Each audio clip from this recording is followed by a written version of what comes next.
Woo. According to this, we're live. I'm not muted. Am I streaming to myself? Let's find out.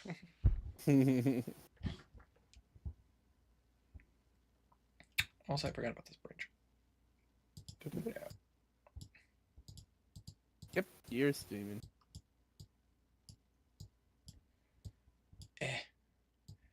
Why is this 2 in 1? No, separate. There we go. Jesus. Don't worry, Kark, I freed you. Why'd you remove their bridge? Because That was there for a reason. Wait, yeah. but Try it's gone just now. clicking on him and then dragging the thread away. I tried, and it wouldn't let me for some reason. Yeah, nerds playing in Dongan and Durgans. You're darn right I am. And because now I can definitely tell that we're streaming just fine. What is going on, my frosty friends? My name is Wintercast and welcome back to Discord Dungeons and Dragons with the Solaires. Say hi, guys. Hi. But it's a weak energy. I understand. For the sake of streaming purposes, just because this will be set on the stream, Tiny's sick right now, so Tiny might be a bit quieter than usual. But as a wanderer has been partying, and right now Herman's at a football game. Hopefully, we'll get him back. But we're all a little tired today. But so for some reason, I'm the one who has the highest amount of energy, which is kind of crazy to me. Yeah. I've actually got quite a bit of energy. I'm ready to play some D&D. Some D&D. I'm so. Actually, I forgot. Get that off the screen. Like you know who you are. What's up? I'll dock levels. Anyways, I'll be right back. Like 2 seconds. We're going down the level. God damn it, we just got to level 20. There you go.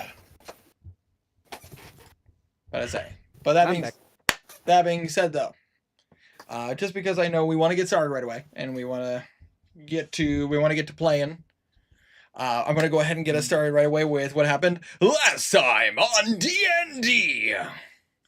The Solaires, after succeeding in their mission of bringing Castle Westray and the entirety of the city of Westray back to the material plane from Azagratz, the party took some time to take stock of what has happened, help the citizens to make sure that they're doing well, and that has had some mixed results. Having to deal with, Kazir having to fight a person turning into a demon, as it turns out, going from the Azagratz to the material plane has caused some expedition for those who have been affected by the affliction known as the Abyssal Plague.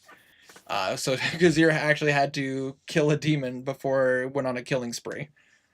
But as a fairy-sized blue had to travel around and take care of some things, helping out people, and even taking the time to meet up with the what are they called?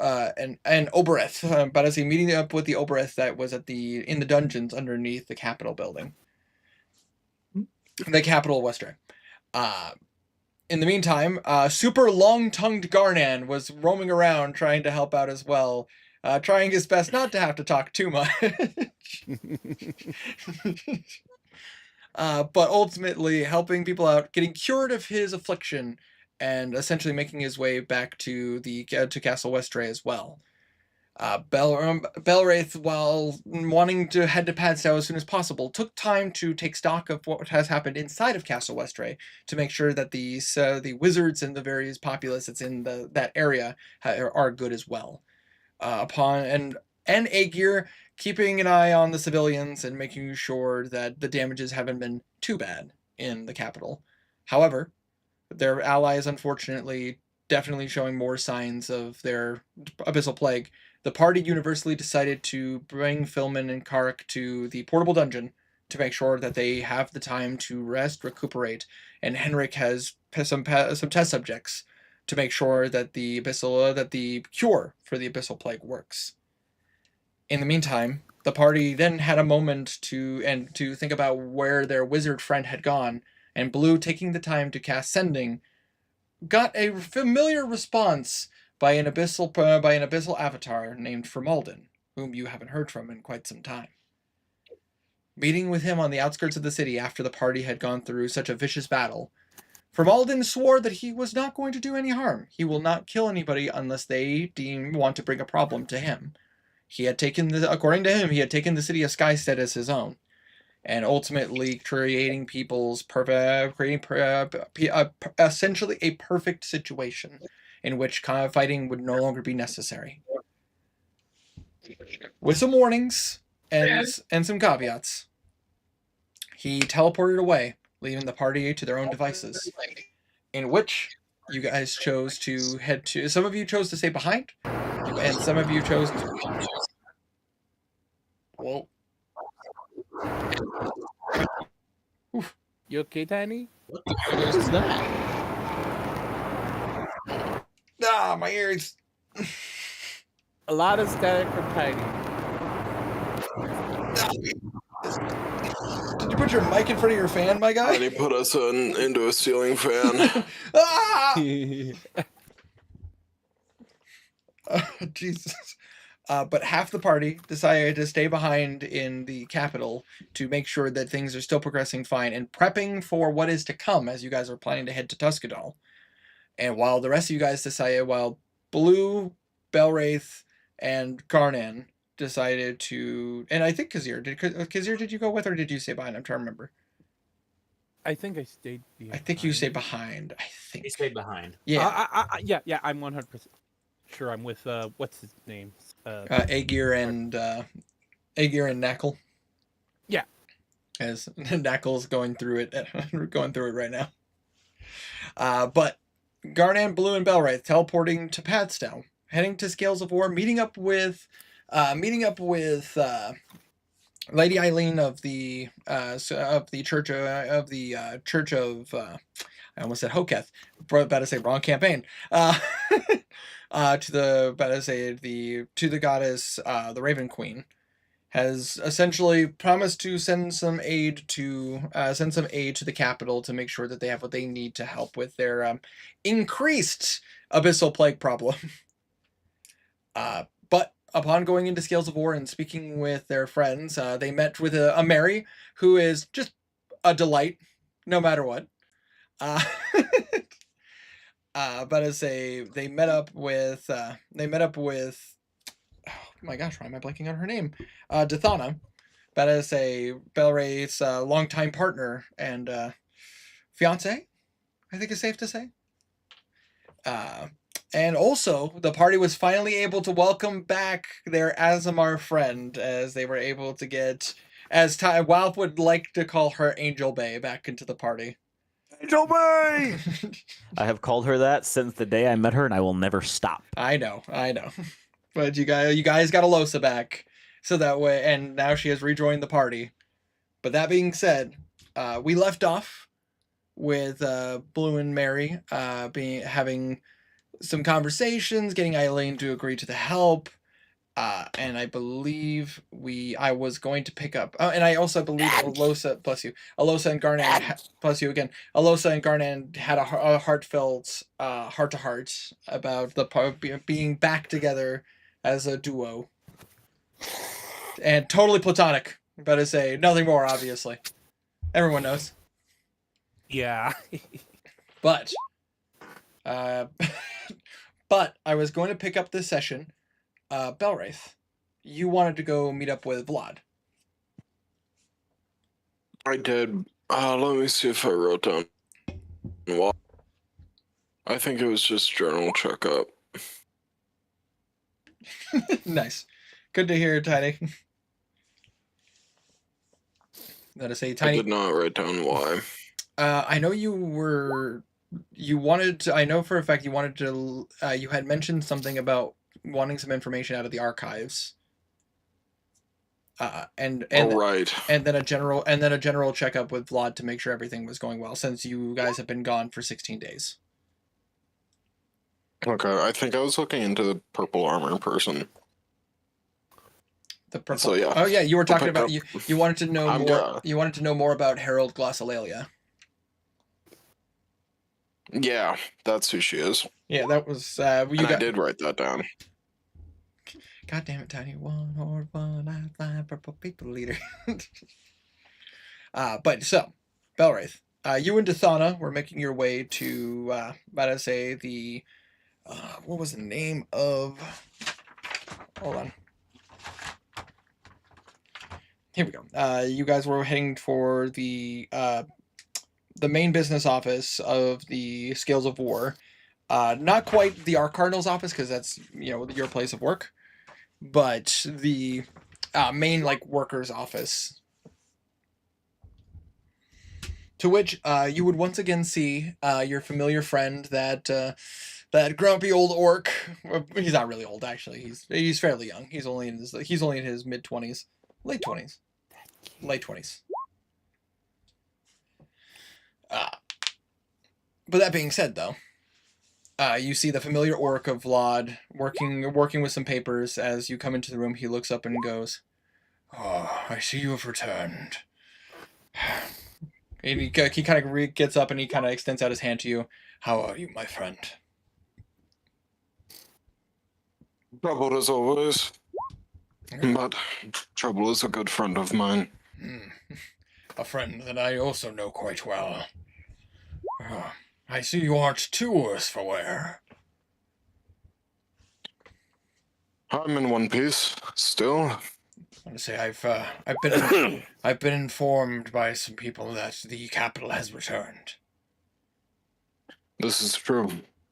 I say that is good to hear. How fares the casualties? Hopefully they have been very low. Minimal.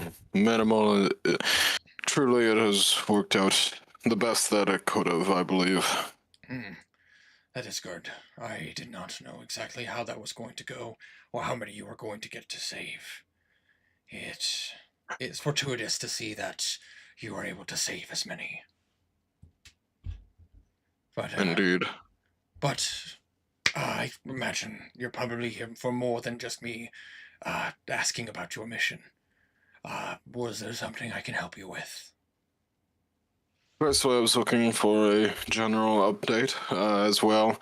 I'm looking to see who is available for retasking to the capital. Well, as far as general consensus goes, we have been able to successfully recapture a few of the chests that have been taken from Scales of War. They have been tricky, but a couple of leads have paid off, and we were able to catch some. We have had to send a few into the Exeter Desert to see if they can track a few that have gone there, but obviously, not holding our breath. That is a rather dangerous location, as you are very aware. Balraith nods. Just waiting for him to continue. Yep, he just like kind of is going through his paperwork and everything. The other thing is, we have been getting our recruits, some new recruits trained up, and have been aiding and helping as kind of junior cardinals, acting as acolytes, as you will. Anyone notable? None new that you haven't met. The three that you and your friends decided to fight, they've been quite useful. I've been putting them to work with helping the townsfolk make sure that all the tasks need to be done, and they've been doing it quite well. This is good.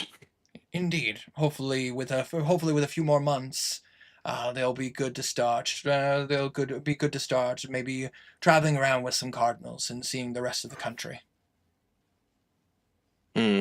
But that's to be said, though. As far as the rest of them goes, the few that you met when you all went to what is the name of that city? Of Tamworth. They have been proving to be quite useful as well. Herba! Hey, bud. I just wanted to say hi. Hey, guesses. What up? How was first game back? It was some. It was something. Which way is this camera facing? It's facing the wrong way. Rotate that shit. Look at me. Oh, wow. Look at me. Look at you. Your hair's in your face, man. Wow. My hair's all on my fucking face. About to say. Oh. It looks like you're hiding from someone. What? I wish I was. But I say, what was the name of that game? It's like you're a character from Sarah is Missing, where it's just like, I don't know where I am right now, but if you can see this, send help. Hi guys, sleep well. I'm not. Jesus. But I say, Horrifying. Hey, officer, get the fuck out of the way. God. Like, this seems okay, like sorry, a I'm lovely sorry, I'm sorry. place. but I say, I'm sorry. Has session started yet? yeah, we literally, Yeah, we're are mid streaming. session. we haven't been going for too long, but I say, but we've been going for a bit. How long's Yeah. it been? Probably, 15 minutes yeah, probably or so. about 15 minutes. Oh shit! Yep. But We're just chat. I'm just chatting with Vlad right now. 15 minutes dead on. Good shit, Winter. I say, well, no, that's Stray, man. That was Stray. But I say, I can't take credit for that one. Stray called that. But that being said, That we've was we've only been going for a little bit, so but I say we're buying you a bit of time. yeah, no, that's cool. I'm probably gonna stop by a gas station and get myself a monster. Hell yeah. Not early before Oh. session. But I say, you go ahead. What What was- you say, Wanderer? I What did the that fuck did before you say to me, session too. Wanderer? I have a monster that I got from a gas station before session. Oh, yeah, I would have done that too if I was able to get it before session. I wasn't. Though. I was. I don't believe you. You have I to don't buy- believe you. I don't believe you for a second. Anyway, we are in Scales my of face is no War. indication of that I've been busy. You know how to play an instrument. But I say, All right, you guys want to come with me in here? Actually, no, that's rude. You guys Yeah, running session. but I say I'm running session. But I say, but I appreciate you checking in. Anyways, All right. But anyways, so Vlad was Vlad looked to you and basically was kind of giving you the rundown of everything that's been going on, kind of giving compliments to the people that have been working hard, and then obviously what he was about to talk about going. I imagine the ones you want to send to the capital probably more experienced, more well trained. Some are probably in one of the knights and maybe a few cardinals. preferably. However, that seems like wishful thinking. Let me take a look as I quickly take a look at my roster. To see Knowing our luck. excuse me. I'm about to say, well, you'd be surprised. Some people have been coming back on some of their quests because they've been successful. Where the hell? There it is. All right. Who has come back from missions?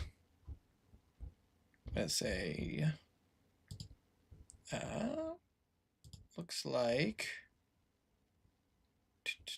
Of course, it would be you. That's very fitting. As far as the Holy Knights, Elmaris recently came back from a mission. He would be available for me to send. Which have you Is got? that all? But I say no. That's just of the Holy Knights. Let me take a look at the Cardinals. Let's see here. Nope. Let's see here. You're dead. I say you're out on mission. Who's here?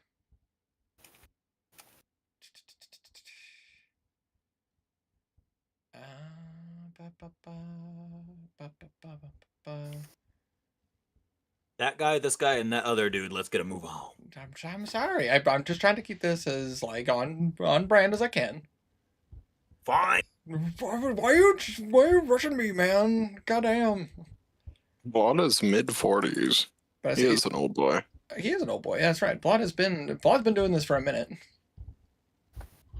But I say, yeah, that's right because he's been at it. And also, Tiny, thank you for getting that reference. But I say, not many people can still remember that game.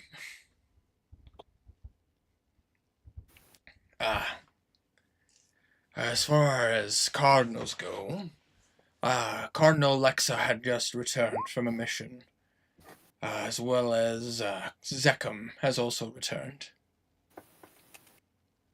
I believe you are familiar with. Yes, you are familiar with these two. They were also. You had spoken with them a few times and worked with them when you were here in Patstow at a different Sorry, time. I cut out. Oh, I'm sorry. It was Cardinal Zekam who Cardinal. you left off on. Yeah, Cardinal Zekam and Cardinal Lexa are available. And that's all? Yes, because the rest of the Cardinals are either running protection for here, because of the Right. fact, and others are being sent to, and others are currently out on missions trying to find the chests and also helping out people with like anywhere where there's a higher amount of demons. But I say, you guys have been dealing with the big problems. They've been dealing with the smaller problems. Fair. What of the acolytes? We could send a pair of them. If Oh, well, we don't have a shortage of acolytes, so I can always send a few with them to be backup. What you thinking? Maybe a group of 4 or 5. group hands. I say, you just have to tell me how many you would wish for to travel with them and accommodate. A group of 5 strong hands. We can make that work. That shouldn't be any issues. I just don't want to send too many with the amount of people that we are still training. But we have a few that have been kind of standouts that can help out in the capital. Indeed. Would you want me to I was start? hoping for as much. But I say, would you want them being sent out post haste? Yes. Sooner rather than later. Hopefully leave by sundown.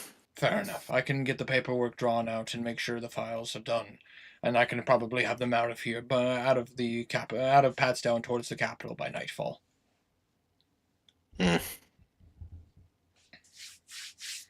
But of course, as you know, it'll be a day or 2 travel. This is fine and expected. Fair enough. In the meantime, is there anything else I can help you with, my friend? I'll pick your brain on something. Maybe save me the time researching. By all means. Would the name Harold I just read the name in my notes, and it's Harold Glossolalia. Glossolalia. Would the name Harold Glossolalia ring a bell? But I say, let me roll. Pull up his character sheet. But I say, here we go. All right, you do have advantage as far as religious texts. Natural 20. But I say, so that would be a total of 28. You see Vlad kind of scratch his chin a little bit and go, Harold Glossolalia. Yes, I do know of her. She was one of the first dedicated followers of Tyr, supposedly Tyr's champion, but followed more of a... But rather than being one that worked directly with Tyr, as Tyr is not one known for it, he worked with one of his, the lesser entities under Tyr's order. I believe he followed Yindal, the god of chivalry, which, if I remember correctly, you have ties to. Because you've mentioned following Yindal, and he's one of the few that knows about you. One of the 2. Yeah. This is true. If I remember correctly, him and Dathana are the only 2 you've shared that information with. Outside of the party, of course.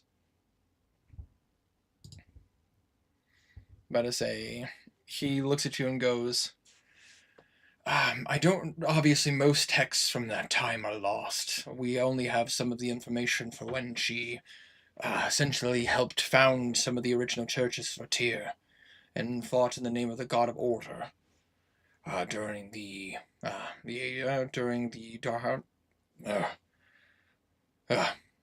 during the turning of the ages from the age of darkness to the age of creation. As you know, most of that history is lost. But she was as far as the texts go, she is a sparkling representation of Tyr, of following a follower of order, and creator of peace. But that's about as much as I know. There might be more, but that's just information that I have off the head. Maybe the archives might have more information about her than I know offhand. It is appreciated. Thank you. Of course. I'm happy at least I knew something about it. That is a very niche bit of information. Why are you so curious about glossolalia? While we were in Osgard, there was a sort of game that the Solaires played for a prize. I was, well, to put it bluntly, I was dipped into the river Styx, and I had a vision of...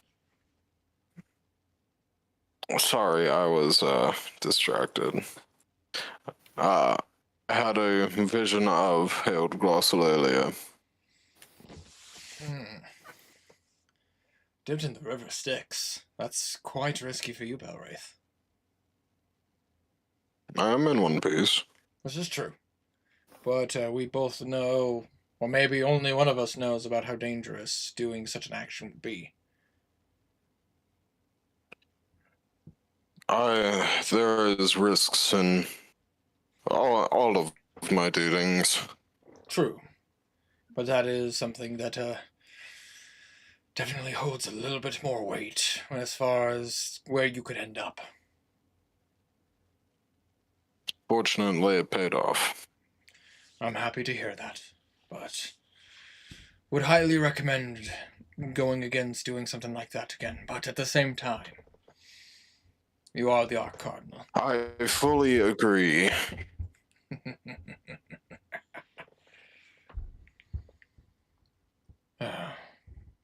It is good to see you.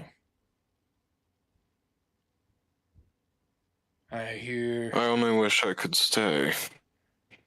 Yeah, I was about to say, I imagine you would be heading out sooner. Oh, that reminds me. We had sent somebody to Skystead, and they have not returned. I'd say. Do you know the path they have taken? The most direct. They were heading. We sent them directly through Padstow, down the path in which would take, missing the turn to Arclay, just heading straight to Skystead. We have not heard from them, but we were given a warning not to. We were given a warning by an anonymous person not to send our people there. And now that you're here, I'm inclined to ask what you think of the situation. Who was it that we sent? He was actually I actually have it right here. I'm gonna say. We had sent Stendon Hawthorne. He's one of the Holy Knights. Which you would know. He's like kind of not a bit young, a bit middle around the road where dwarves go. But I say he's an advocate for nonviolence, so he's somebody who wasn't somebody who jumped directly to combat.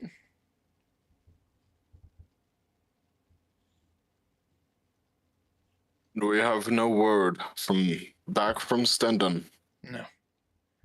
He was supposed to send us a message these last a couple of days ago. and he has not responded. Did get a response from another individual who told us not to go looking. And considering this individual responded to a sending spell, does not bode well.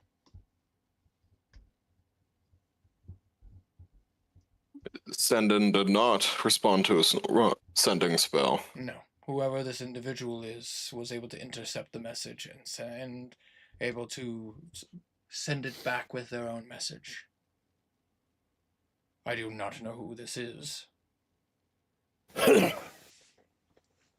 have an idea. Hmm?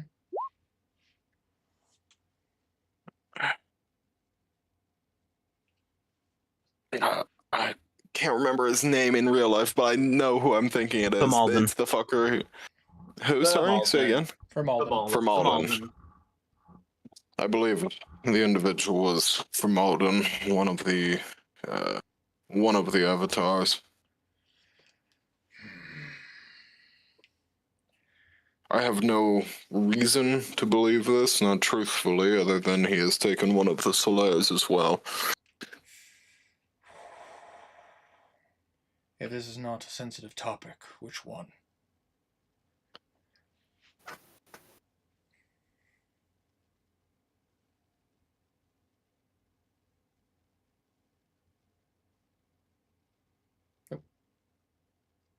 Wanderer?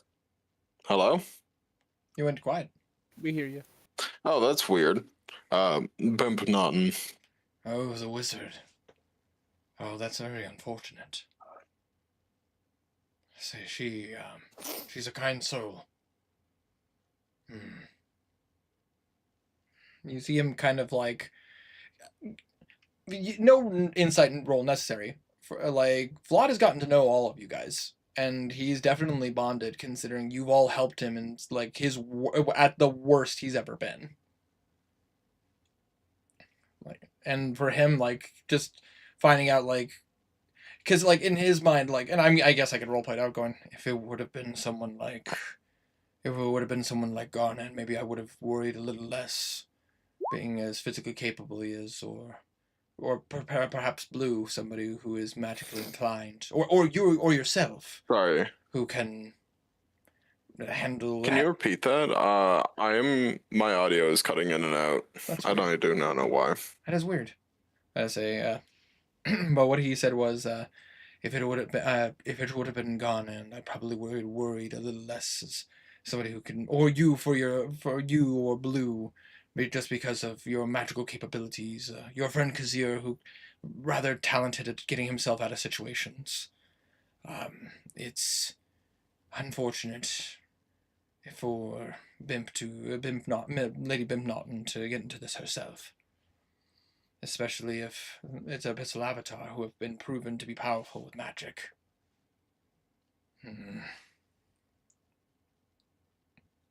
As for Stendon, our doctrine is clearly that we are to investigate his last known location.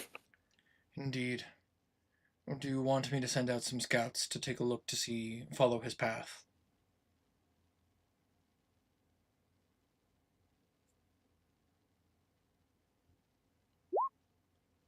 Simply meet the same fate as well gain the wrath of Malden, or whoever is taking our people.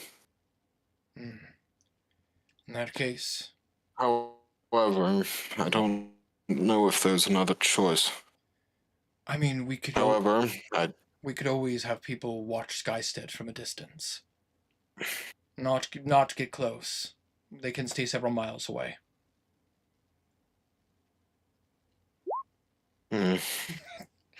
Out of games, is Skystead where Formalden is set up? Yes. Yeah.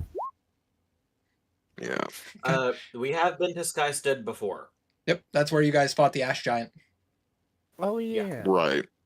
God damn it, Tiny. This could- From a distance. This could prove beneficial.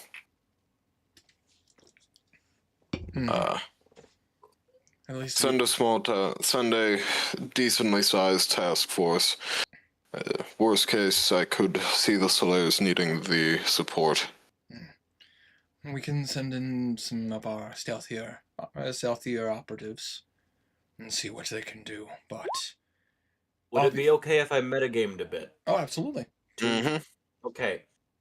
Tell them not to engage in combat, because Famalden specifically said, and Belwraith was there when he said this, Famalden specifically said anyone that is there to do combat will get fucked over. So tell them Well, I think it was more. I think it was Any more violence. anyone causing trouble. But well, violence And- definitely being high on that list. But I think it's trouble in Formalden's terms, not general terms. Which is the tricky part right there. But like that warning being like tell them not to fight is probably the best way to look at it. Yeah. Yeah. Tell them not to go in for a battle. Yeah, don't This Be ready guy, for defense, but don't observe. Don't go in. That's a good way. Skystead, Observe. Skystead is where Formalden has set up his own shop for now. I have good reason to believe he's dug in. In that case, better to send somebody to at least know what you're walking into, rather than going in blind. Agreed. Whoever is going into the area, ensure that they do not enter the city and avoid engagement at all costs. Of course. I will send in some of our more light armored individuals. Unfortunately, as well, the capital will have to survive on their own.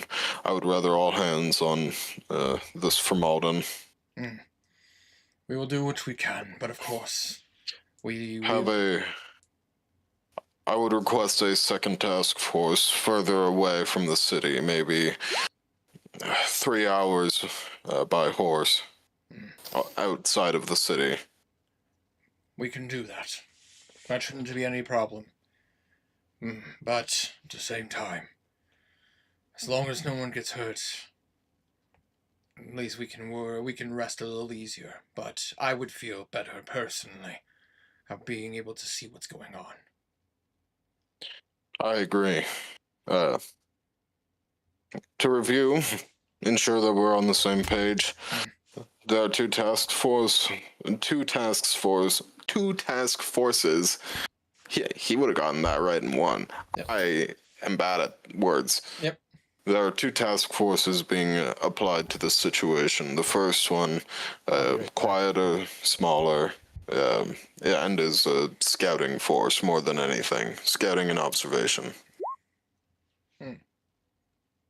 The second is a larger force that is prepared to reinforce the Solaires if need be, farther away from the city so that they are not spotted. I believe we can spare the people for that. Few people should be returning from missions within the next week, so we can also send some more substantial backup as soon as they return. Certainly. As well, put the three we mentioned onto, instead of going to the capital, apply them to the situation as well. Unfortunately, we need to take care of our own. That is fair. If that's the case, then I will be sure to do that. Are you sure you don't want me to send any acolytes to the capital? Acolytes could be sent to the capital. I trust that they can handle themselves alone. Having some extra assistance would be beneficial. I could send. Oh gosh, what is his name offhand? I think I have. But I believe they've been keeping him in in Padstow, just because he is a bit older in age. Hold on. Oop, hold on. Nope, not you. Where you be? No, it's not Angler. Angler is just fine. Where is he? I know he's on my list. Godric. We could send Godric to go with them. He's no longer a prime member of the Cardinals because of his age. Not the grafted. But to He say, has a steady mind still. Lowly tarnished, playing as a lord. I command thee, kneel. He has a steady mind still, yes? Yes, he does. It's just the fact that he is, of his own volition, he is stepping down now that he is reaching the age of 70. I believe, as a human, obviously, his age, with his age, his magic is starting to weaken in some ways. He's more powerful in others, but he is reaching a point where he is choosing to step down. Certainly. Send him as an advisor, and send our older acolytes, more experienced acolytes, to the capital. Of course. I'll be sure to do that.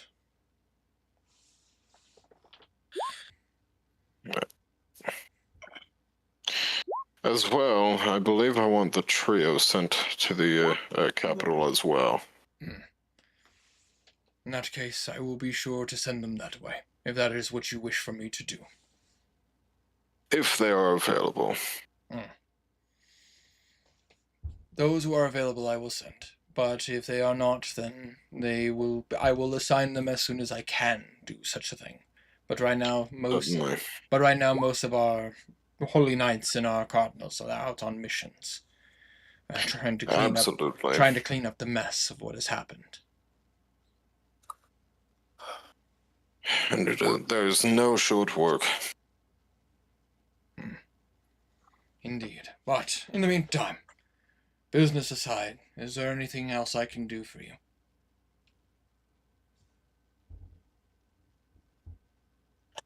I believe we're squared away. That is good. And you watch as he reaches down into the desk, and you watch as he pulls out a small bottle of wine. Let us say, a bit premature. I know that you have much to do, but you watch as he kind of pops the cork, and he hands you the bottle.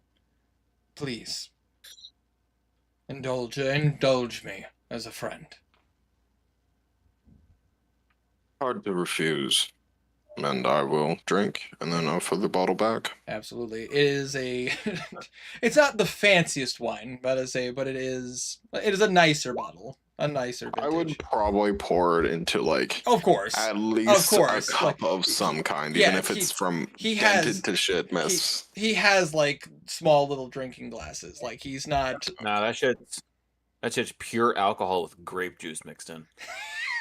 He made, but He's rubbing alcohol with a drop of grape juice. What you don't understand is that he's got a bottle of moonshine behind his desk right now. No, he has a smallish bottle of wine, and as he kind of clings his glass. Oh my God, absinthe, Jesus, man! This is also actually just wood alcohol. It's gonna kill me. He just pulls out a bottle of kerosene. Drink up. They'll put some hair on your chest. Just the shit you spray into, like, campfires and just whoosh. Anyway, but either way, he clings his glass and he raises it to you and goes, "To your victory. Still more work to go, but every step is a success." And he will clink his glass to yours. And if there is nothing else you guys want to do in pad style, unless somebody wants to speak up now for you three. I'm good. I'm ready to move on. All right. You're good. In the meantime, fair. I understand. Blue's having a rough go, apparently. He pissed off Mary enough, punched him right in the gut. He's been vomiting for a while now. Ow. Nah, Mary wouldn't be that harsh to him. Mary cast contagion. Jesus Christ. Man, what did you do? But that But that being said, I guess I will ask this question: would you three like stay in Pasto, or would you guys want to be heading back to the capital like as quickly as possible?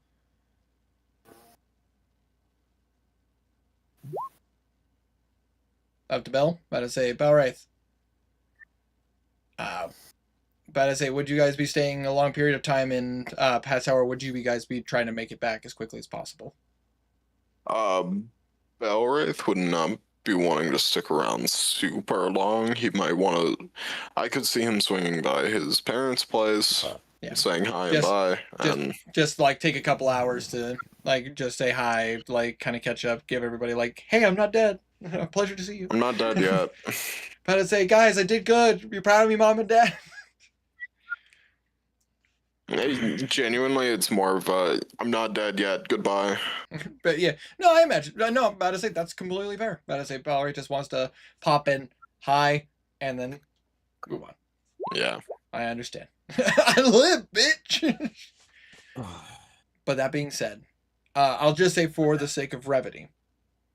But I say, Belwraith, you catch up with your parents. Your brother is in town, so you're able to meet up with him and your sister as well. Your sister not letting it go. But I say you and her and your mother both not letting it go about Dathana and asking if you've seen her already. Of course. But I say, and ultimately, better say they try to get you to stay for dinner, but you're in a rush and you're just basically like, I appreciate it. We'll have time to do that later, but for right now, I gotta keep moving. They understand. Yeah. But I say they completely understand. But your mother is still gonna send you with some food, whether you like it or not. Of course. Enough food for sharing, or enough food for Oh, me? enough for sharing. But I say Yeah. she would send you with a whole like picnic basket of food, as well as a couple of pies that were freshly baked. I would ensure that she knows that it's unlikely that the basket is surviving the trip. She's aware, but I say, Yeah. but she says she knows the Arc Cardinal that will help out with that. Mm. And just ultimately, your dad just kind of gives you the nod of like, good work. Stay out of trouble. Yeah. I can't do that. My job is getting in trouble. I can't. It's not a phase, Dad. God. But that being said, though, you guys have some time. You meet up with Eileen. You have that conversation. Garnan, it took so long, but you and Alosa are back together, and this time it's for keeps. Fingers crossed. And Oh yeah. And as you guys have completed what you needed to do, about to say, Blue, will you be using the teleportation circle to teleport back?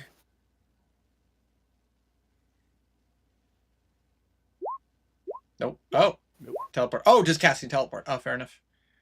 About to say, you guys. About to say, they don't have a circle over there. Oh, that's right. Oh my gosh, that is correct. Thank you for reminding me. But however, that being the case, Blue, I do still need you to roll a D100 for teleport. But just because of the fact that because there isn't a teleportation circle anymore, it isn't an exact like shot.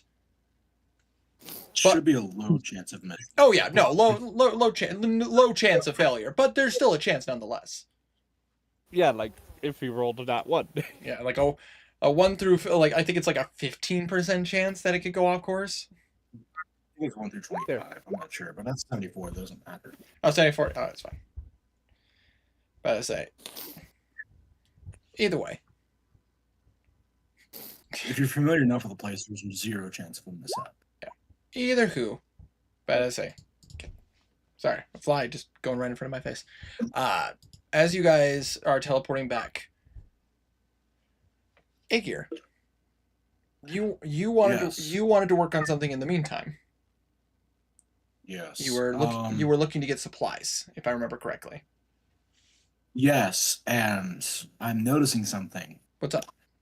We didn't come up with a starting amount of gold for him because I have 10 gold piece from his backstory.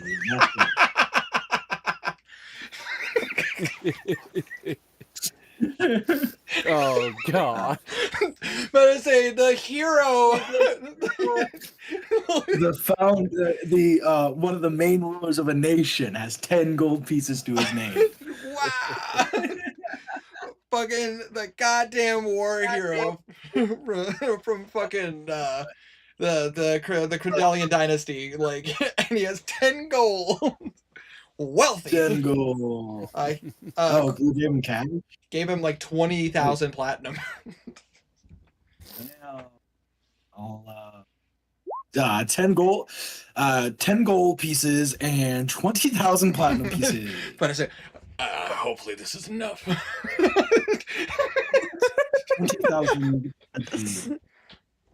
But I say, suddenly you become as bad as with money as fucking Garnan's old character, where it's just like, I hope these shinies are enough. Hopefully I could turn these shinies into food today. He wasn't bad with money. He just didn't know what it was. Hager's going to go look for some components for Absolutely. a project. Absolutely. But I say, with that being said, I imagine you'd probably go to the magic shops. Yes. Remind me, it was what were the two things you were looking for specifically? So he needs adamantine. That should be pretty easy to get in this place. Yeah. But I say that is something that is easy to get because of the fact that you are in the capital where they would keep the majority of that. But then he's looking for a brazier of fire elemental commanding. But I say and a bowl of water elemental commanding. So the bowl of water, but I say the bowl of water commanding, that one is in stock. I can confirm that for sure. Let me double check to see. You said a brazier, the brazier of fire element. Yes, a brazier. Hold up. I say I know I swap these out from time to time. Tiny, why is there a guy in a horse costume riding a roller coaster?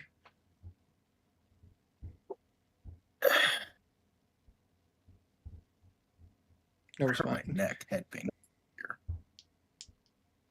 you know what, Tiny? Fair. You got me there. Why wouldn't there be? Let's say. All right, updated list. Here we go. Nope. Nope. Nope. Nope. All right. You're in luck, Irma. The last one on my list had it.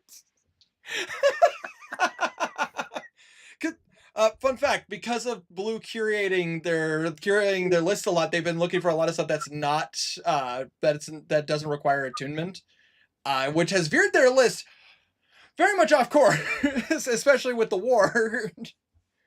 But as I say, so you are in luck. They do have it in stock, but it's not the same. But it's not one of the ones Blue owns. It's one of the other magic shops that exists in the capital. So you will have to pay full price for that one. So, just sake of brevity, how much would the adamantine, the bowl, and the brazier cost me? For all three, because you're looking for a nice amount of adamantine, not like a crazy amount, but just enough for enough to forge a weapon of the length. Okay, so you're not asking for like a ton. You're just asking for some to be able to work with. Will you need to rent out space for a forge? Yes, he will. But I say, well, fortunately for you, because you're in the capital, you have some of the best forge choices in the country. Specifically, there is a dwarven blacksmith who is actually a blacksmith that they originally contracted from Usmisten, which is the dwarven capital of the world. So, remind me. Yes. Do dwarves and giants have a clashing in your world? They did at one point, but that had been resolved quite some time ago. It's more, and in fact, dwarves have. Unless I get a really old Yeah. dwarf, Oh, would be two oh yeah. races. Like if you're talking like the old school dwarves and everything, there might be still a little bit of that, but actually most dwarves share a kinship with stone giants. Bless you. Most dwarves actually share a kinship with stone giants because dwarves have the belief that they were born from the mountains. Like it's almost like Moradin had brought the dwarves from like the mountain stones and clay and created the first dwarves.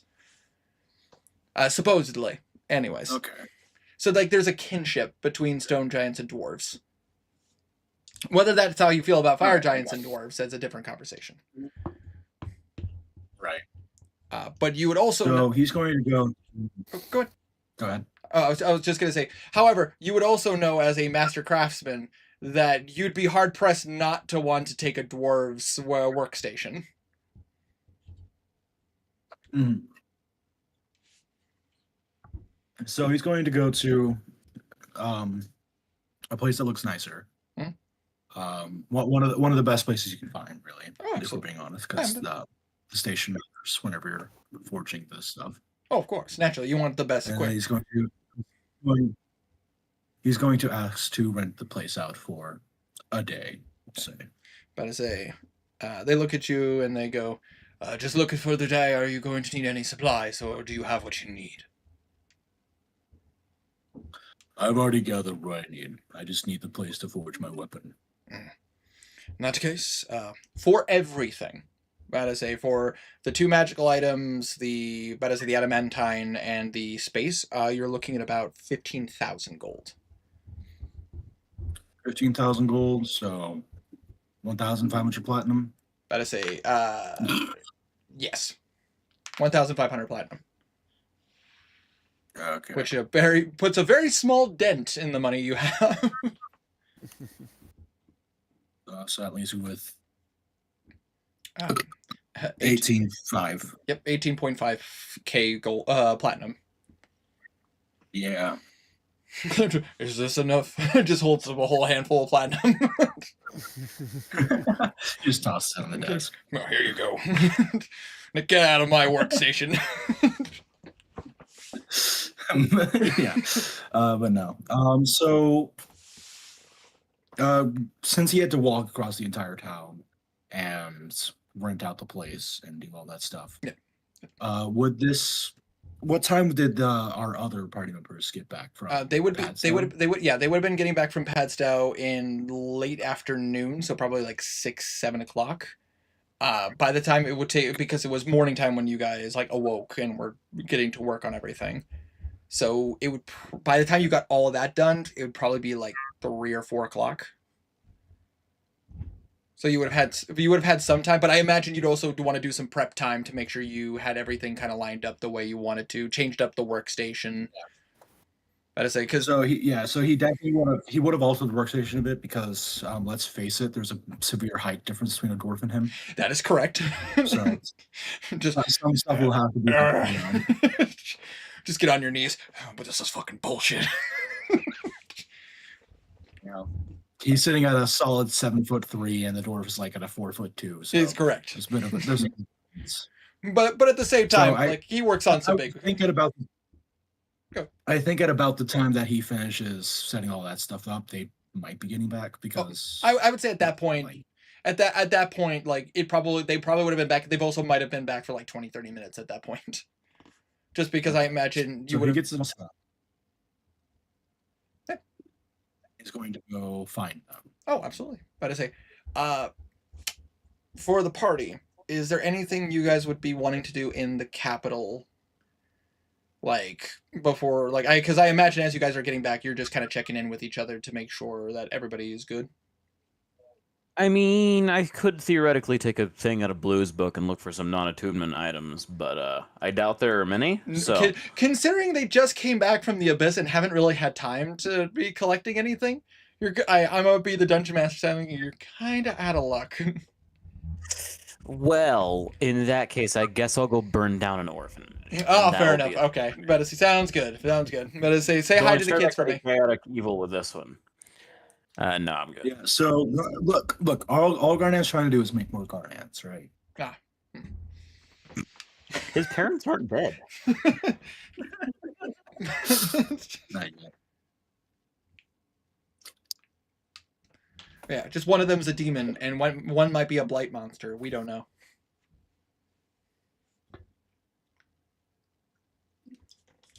That being said, I would say Aegir, you'd probably be able to find the majority of them in the capital, but in the castle.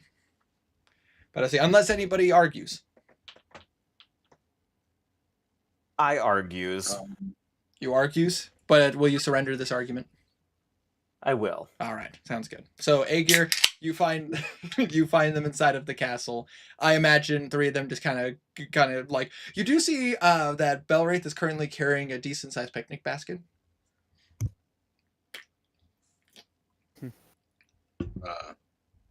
So he goes up to them all.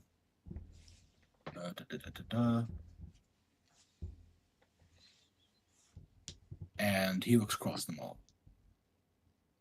Slurs. All of you have proven yourselves in battle with me twice now. And I'd like to grant you the greatest honor I am capable. If you wish, I would allow you to look upon the forging technique of my people, the fire giants. I have rented out a space, and I am seeking to forge myself a new weapon. You know what? I'll take you up on that offer.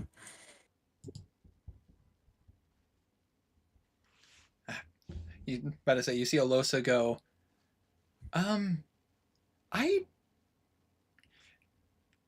Did we get a chance to meet properly?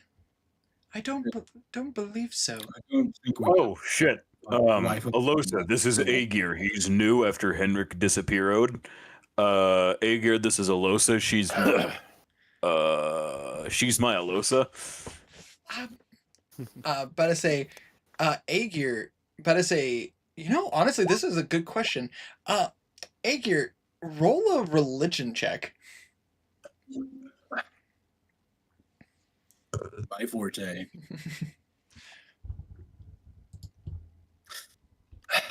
Better say, you know your way around a religion check. A 12. Wow. You look at her, and you do see the telltale signs of an Azamar. You know what an Azamar is. There are a few in the Crendelian dynasty. They are far and few. They're not as common. But like one of the underlings to the prince is actually an Azamar. Okay. But I say, so as soon as you see like the golden glint in her eyes and like the kind of like she's one that doesn't shy from her wings because she wears lighter armor. But I say it's kind of the telltale signs of an angel folk as she looks at you and goes, where do you hail from? I apologize if that's inconsiderate of me. No, not at all. I believe it's just called the Crendelian dynasty. Yeah, the Crendelian. That's the name of the country. Yes. Okay. I am from the Crendelian dynasty. I believe she actually knows where that is. Yes, she does actually know where that is. But I say she looks at you and goes, "You are quite far from home." Indeed, I am. I am here on mostly business, but it's turned into a bit of a pleasure. Yeah. Well, The Thieves Guild. The Thieves Guild just happened to have him on standby after Henrik died, so took him in. Well, I mean, I'm glad to hear that you're enjoying Tharia. It's definitely been a change for myself as I come from Oshana, but it's good to see that you seem to be acclimating quite well.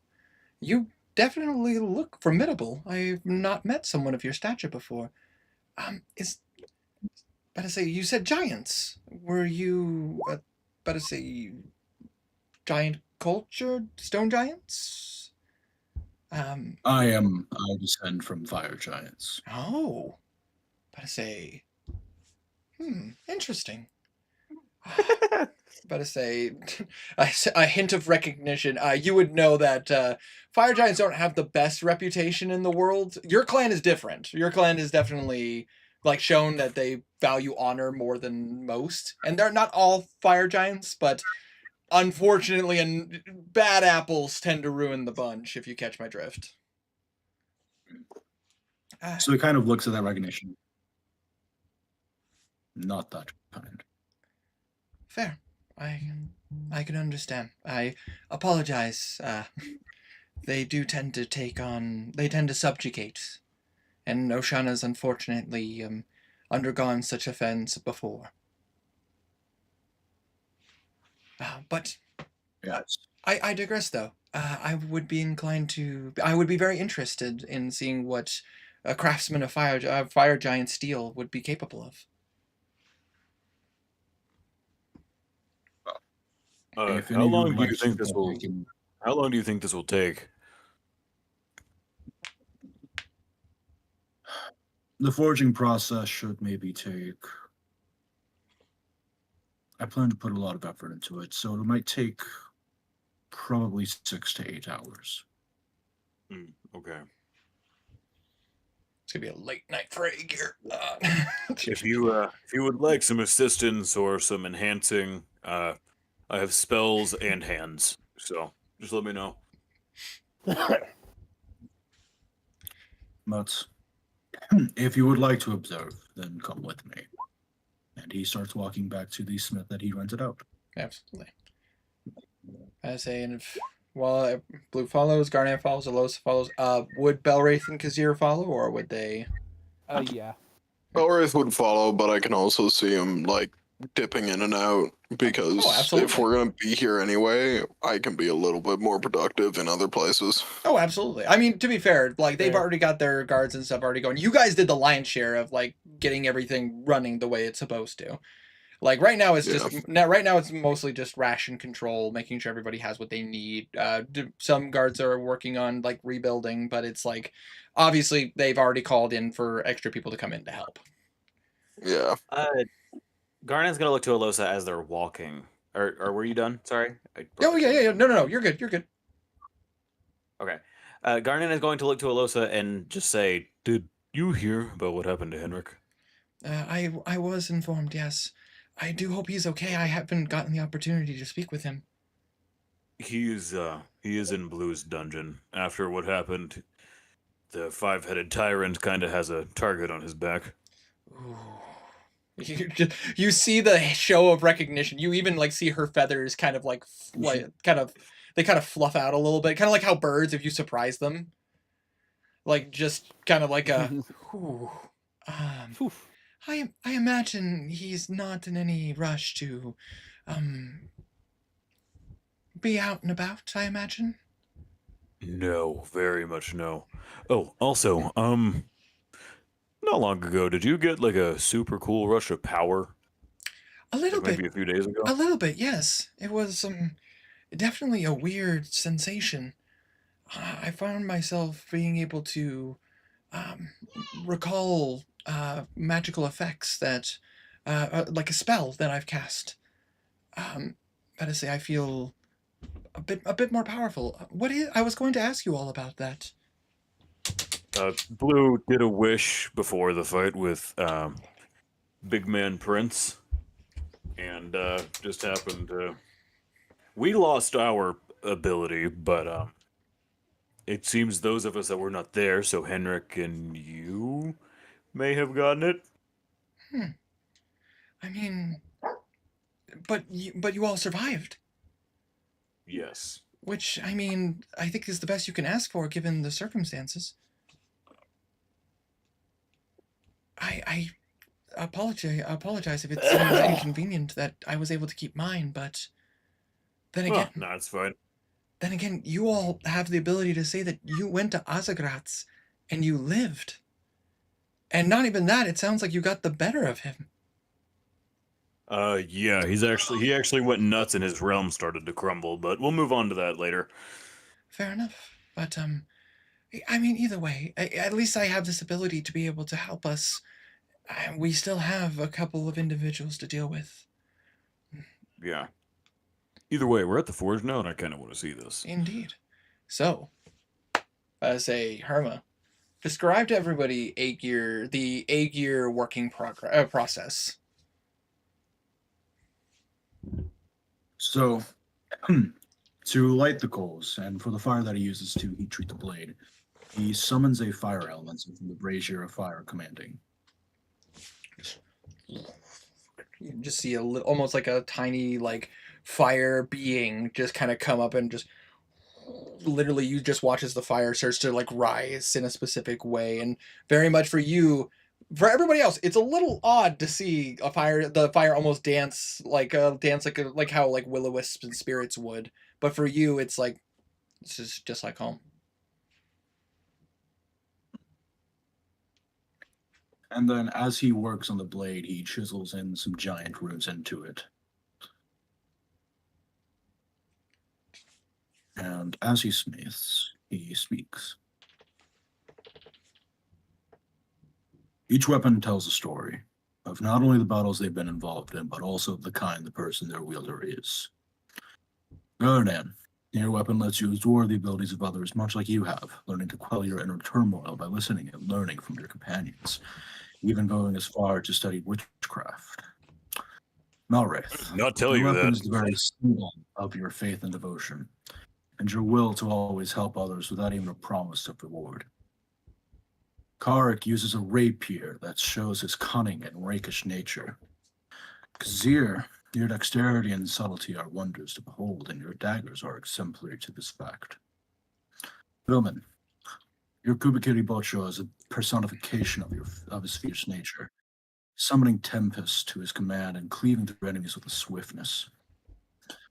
And Blue, although it may not be considered a weapon by others, your armaments of choice, lute and shield, are personifications of your character, stalwart in the defense of not only a people's physical being, but the inspiration that lights the flame of hope and ambition in all.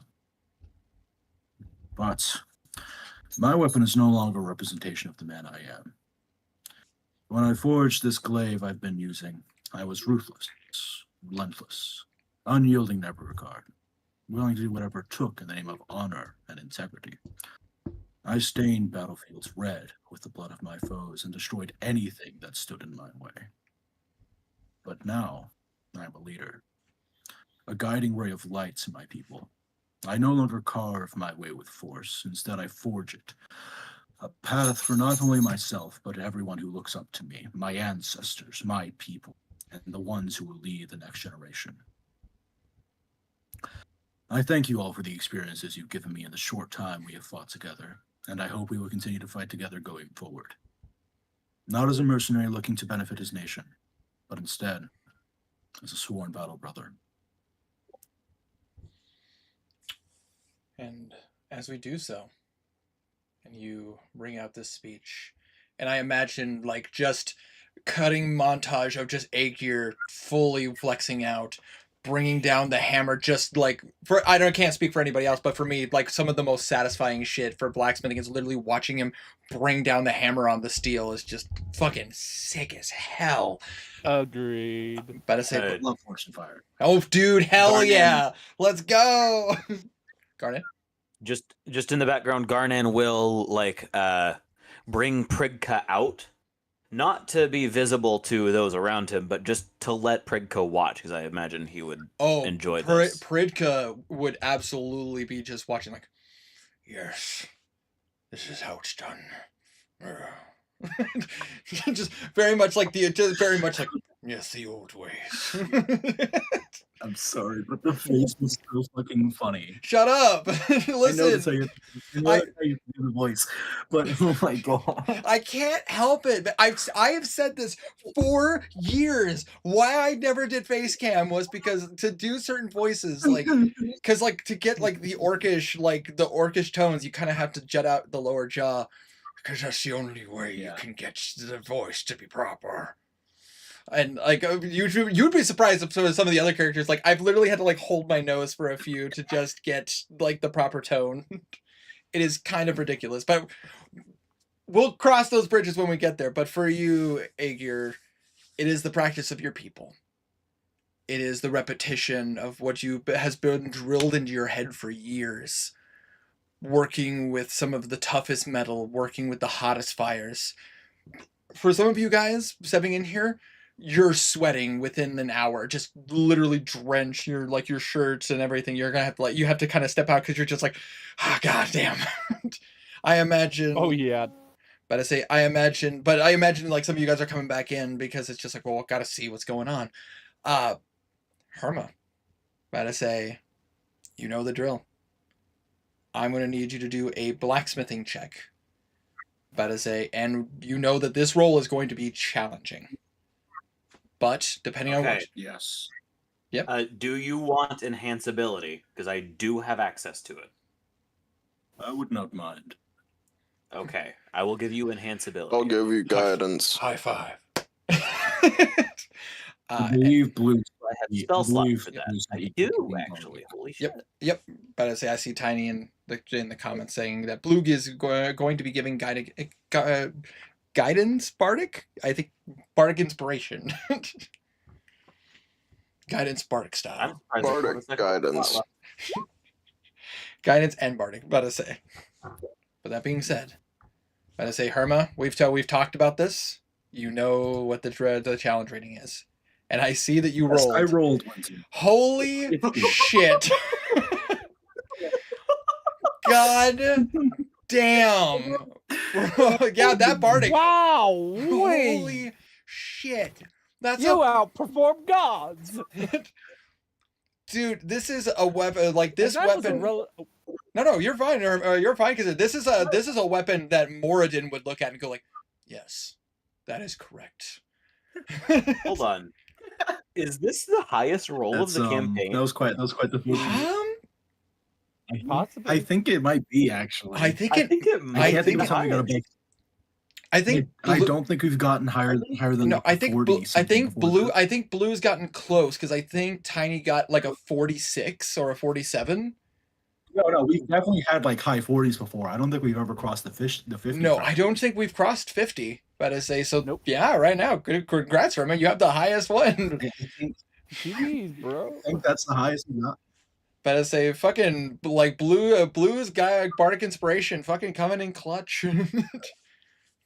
But that being said, you guys watch as Aegir, as you described, you put your heart and your soul into this weapon. But I say you're working far into the night. But I say, and while even at a point, like even you are like drenched in sweat, like your hair is matted to you. But I say you end up having to like flex your shoulders, your shoulder blades a couple times because it's like you're literally just strenuous work, but never stopping. You've never you look at this and you're just like, no, just more to work on. This is the trial, and just keeps pushing and pushing, heating the metal, but like getting it set it to the way you want to, quelching it, and as it's probably about midnight, 1 o'clock in the morning at this point, as finally you quelch the steel, and as you watch as the adamantine, go ahead and please describe to us how this looks to you. So he forges a halberd. Along the haft, it is wrapped with a leather wrap. And in it are inscribed some minor runes that don't really have any runes of power in them, but it seems to be a scripture. And for those of you that can read Giant, it says, "This is the heart of Ignis." And in the blade itself, the blackened steel, there are multiple runes symbolizing fire and strength. Say, just a mastercraft weapon, beautiful in design, and this would be something that I feel at least Aegir would be able to be confidently hold his head up, going that your father and the rest of your clan would absolutely respect the shit out of this weapon. This would be worthy of the leader of the Firecrests. And as the night progresses, I will ask this. I imagine Aegir is gonna just take like maybe an hour or two to just go like, yes, like the weapon, like you giving it some test swings, like making sure the weight is proper. The polishing, yeah. Oh, absolutely. I imagine Aegir literally just like, all right. Literally like That brings shit's getting a mirror finish. oh dude. with a 50? Yeah. Holy shit. God, I can't get over that. Holy shit. But I say, also Herma, go ahead and take a point of inspiration. But I say, but I say, I always like to praise my players for committing to the bet. Cool. Committed to the bit, guys. Yeah. But I say it's the same way I give inspiration to Wanderer for Belray's speeches, and the same way I gave it for Garnan for his speech to his brother. But I say I promote role play. That being said, as the night comes in, and I imagine, but again for Aegir probably some time just making sure the finishing touches. Is there anything anybody else would like to do before taking a long rest? The only thing Continue.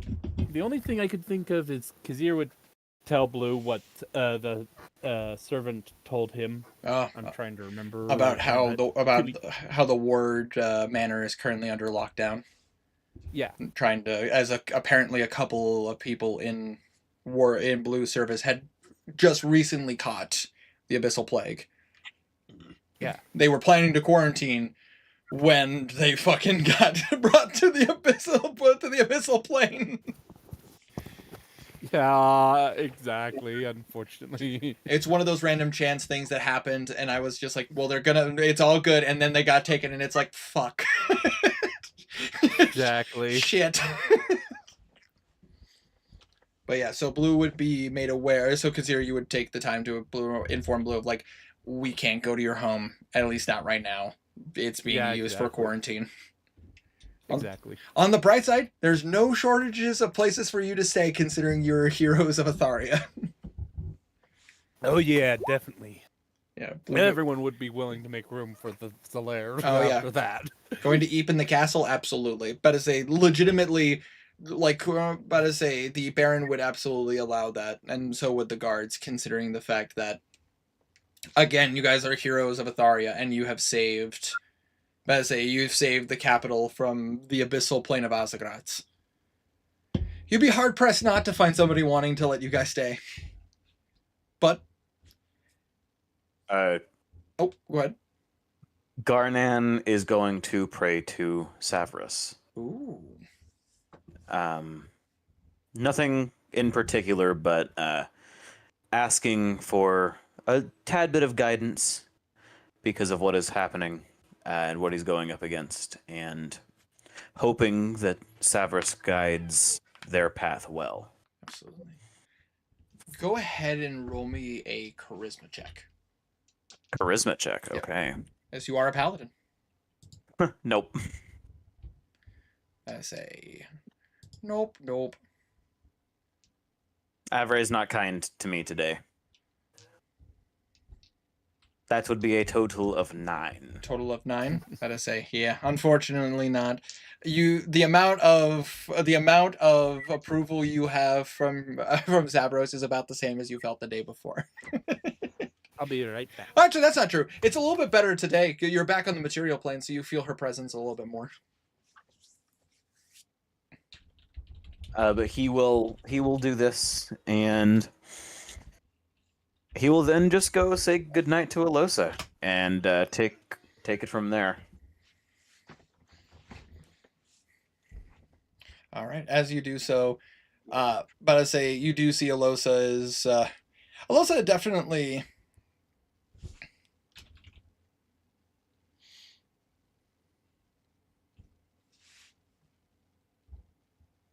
Herma, what? I don't think I need to answer that, but I think you know the answer to that. You got a 50. You tell me. You just indulge me. That's fair. Oh, That's gosh. Fair. That's okay. But yeah, Garnan will go up to Alosa and just kind of tell her good night. And she'll look at you and she will go, Garnan. Hmm? We are heading into Tuscadal next. We are. We are going to have to face whatever is in there. I am aware of this. After what happened in Starlam, are you prepared for what we might face?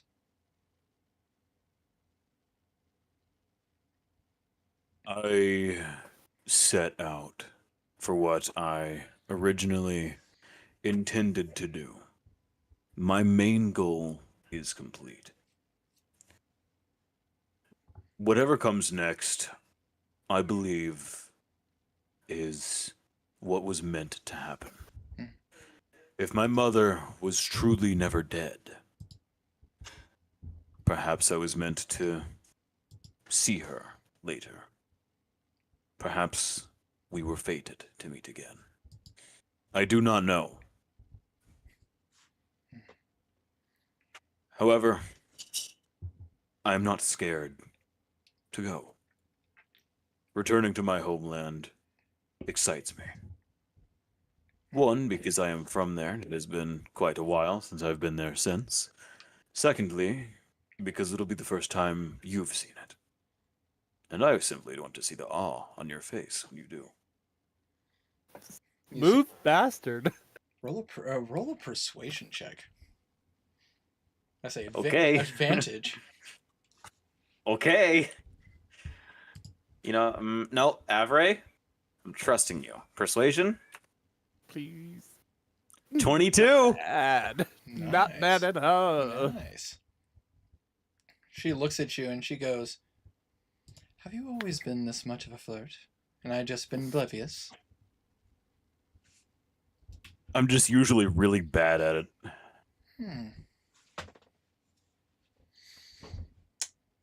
You know, Garnan.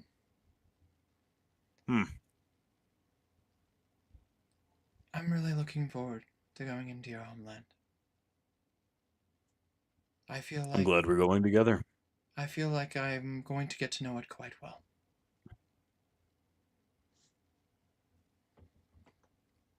But we should rest. I agree.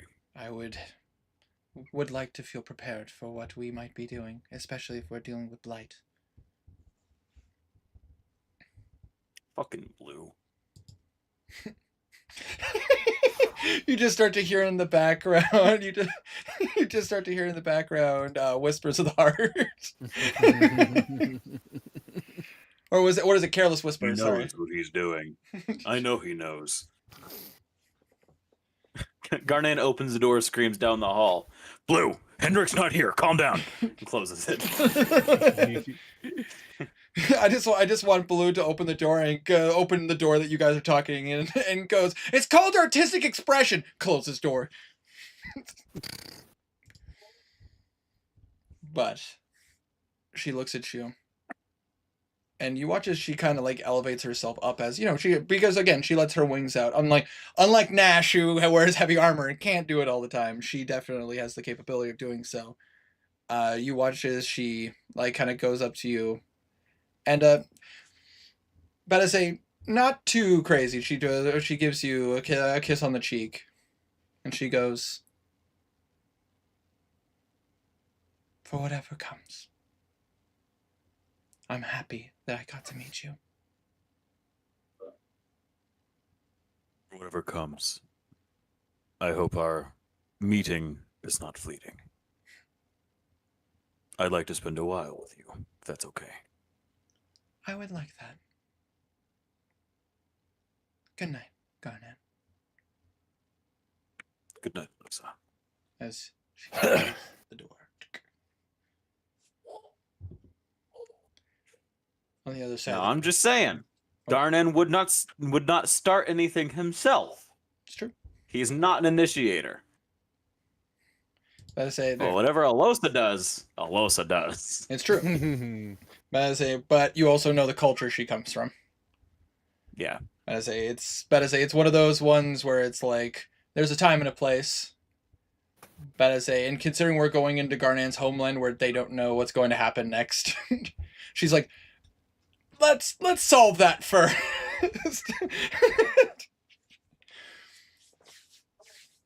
But I like to imagine, like, we see cameras on both sides of Garnet just going, walks away. It just flip side Alosa, just a little, like, back on the door, just goes to bed. Like, if we're doing this, like, two-cut and, like, rom-com anime style. Yeah, I get you. But that being said, you guys gain the benefit of a long rest. You don't need to worry about anybody attacking you in the night. You could not be in a more safe place right now. I don't know, man. Oh shit! One more thing. I'm bringing back Amara. I figured you would take the time to. Oh yeah, I need to bring back Ivy as well. About to say Also, Oh, can I untune from the teleporting daggers and attune to the snakes thing? absolutely. Okay. You'd have the time. Yeah, I figured I would. I just wanted to make sure I said it rather than not. Absolutely. I appreciate you letting me know, so that way I can have that marked on my sheet here. Where is... Alrighty. But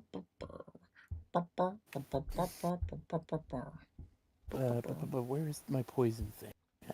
Man, I am out of so much of my shit right now. Holy Christ. I say, well, I mean, you have been, like, you guys have been using shit, you know? You've had to resummon Amara a couple times. I have. But I say, she's very prone to AoE. Yeah, well, I mean, that's the thing is, like, I created Witch to, like, as you level up, you can give your familiar, like, special abilities to be able to do more.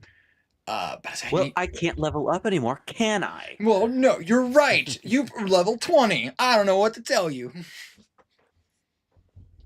There's no level 21 in this game. This isn't 3.5. There could be. All of us are multi-classed. This is Just also saying. This is also not 4th edition. You don't go up to level 30. You go up to level 20. That is the stopping point. You're not gods. Well, but I say, Akir, you rang. I would Aegir is the god, officially the god of Forge right now. Morden just comes up, and Akir, you just see a knock on the door. Speaking of, your weapon is fucking nuts, dude. Jesus Christ. That's why do you think it was such a high DC and specific requirements? Can I have it? No. This was a little project. giant blood in me too. This was a little Yeah, project. go ahead, Garnet. Go ahead, Garnet. Eat my weapon. See what happens. Num num. No. Fire.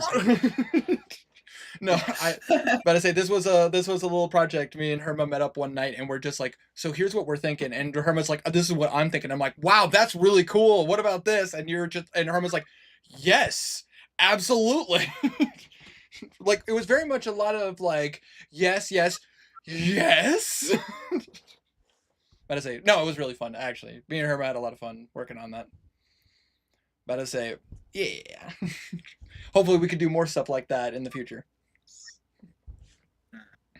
Especially going into campaign 2.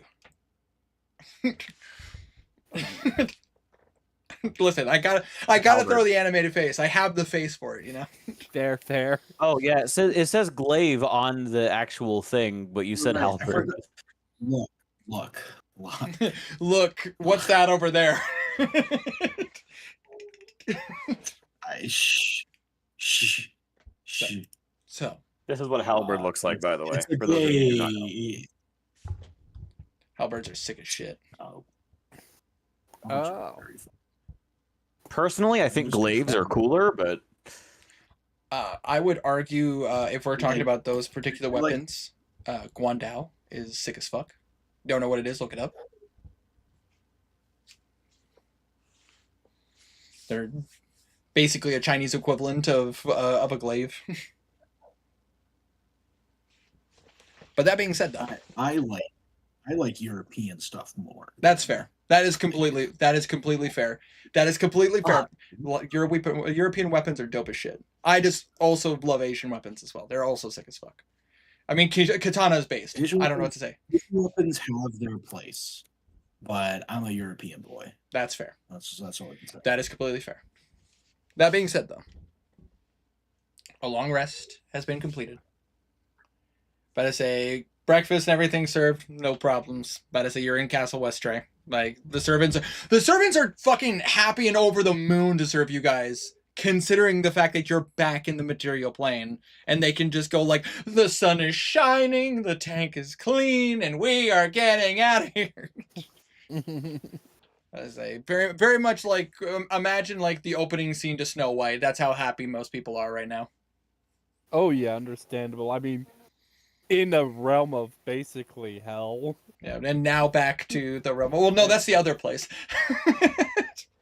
But essentially the equivalent, the same thing of basically a hell, and now back on the material plane where the sun is shining and they actually can enjoy the change of weather. They don't have to worry about the omnipresent giant purple man trying to kill them. Yeah, that's nice. I like to think people would worry about that. Anyway, moving on. Moving on. You guys, unless anybody says anything, have breakfast. Kind of gather your gear together, make sure your weapons are good to go. Aegir doesn't have to worry about that. But for everybody else, make sure your weapons are good to go. Was there any last minute things you guys needed to get before leaving?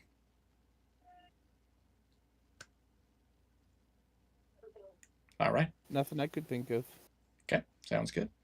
Listen, this is the save point before the boss fight. Just got to make sure, as you guys leave this level to go to the next. Completely fair. That being said, I'm going to buy the capital. Oh, fair enough. Okay, well, unfortunately, you don't have enough money for that. I don't know, man. There are people more wealthy than Blue.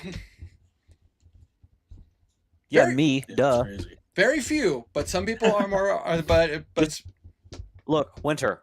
I'm more wealthy than Blue is. All I got to do is add a couple zeros to my character sheet. Okay. It's actually me with my. It's actually me with my 10 gold pieces. the most. But listen, what you don't realize is that zero. It's like golf. the lower. It's like golf. Quality over quantity. Right? Yeah, I'm just saying those 10 gold. You'd be surprised.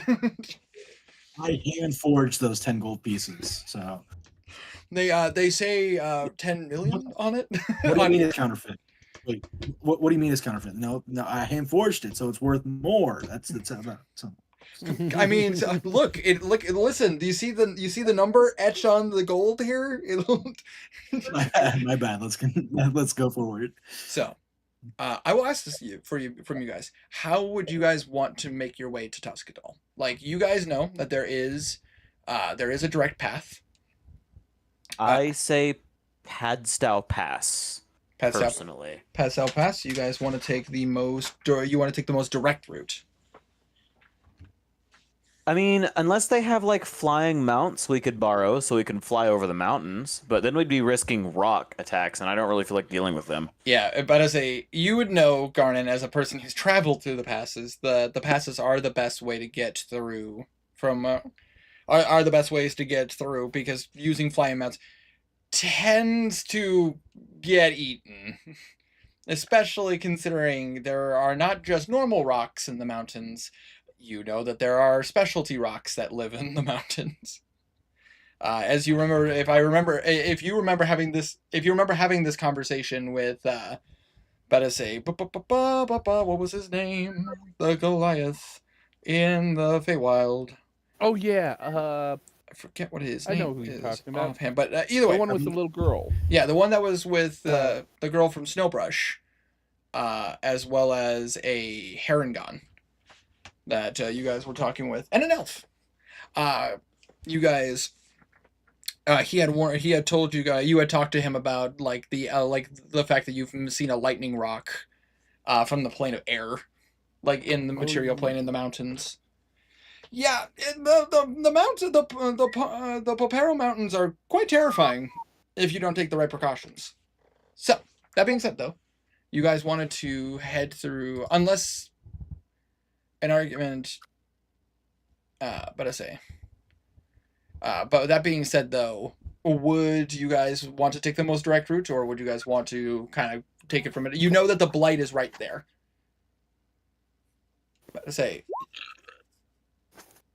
But you would know that that would be the most direct path to be able to head towards where the blighted forest is. I think we take Padstow Pass because the forest is right there. That would be the most direct path to the Blight Forest. You would know, Garnan, typically the Blight Forest is a little bit further past Padstow Pass. It would be a bit of a ways, a few miles, about to say a decent number of miles in. But yeah, obviously seeing some of the Blight coming a bit closer, the forest might be a bit closer than it was before. I say we go Padstow Pass. Maybe, I mean, now that Westray's back in town, would they have any mounts that we could buy? But I say, chance. They do have mounts, but they wouldn't have any flying mounts. It would just be like your run-of-the-mill horses. Right now, anyways. Remember, they are just getting over the conflict, so which means a lot of the mounts that they did have were sent towards where. Man, where's Willie when you need him? Listen, man. That guy is. You guys get going back to the Ravage Path. Let's go. Come on. No.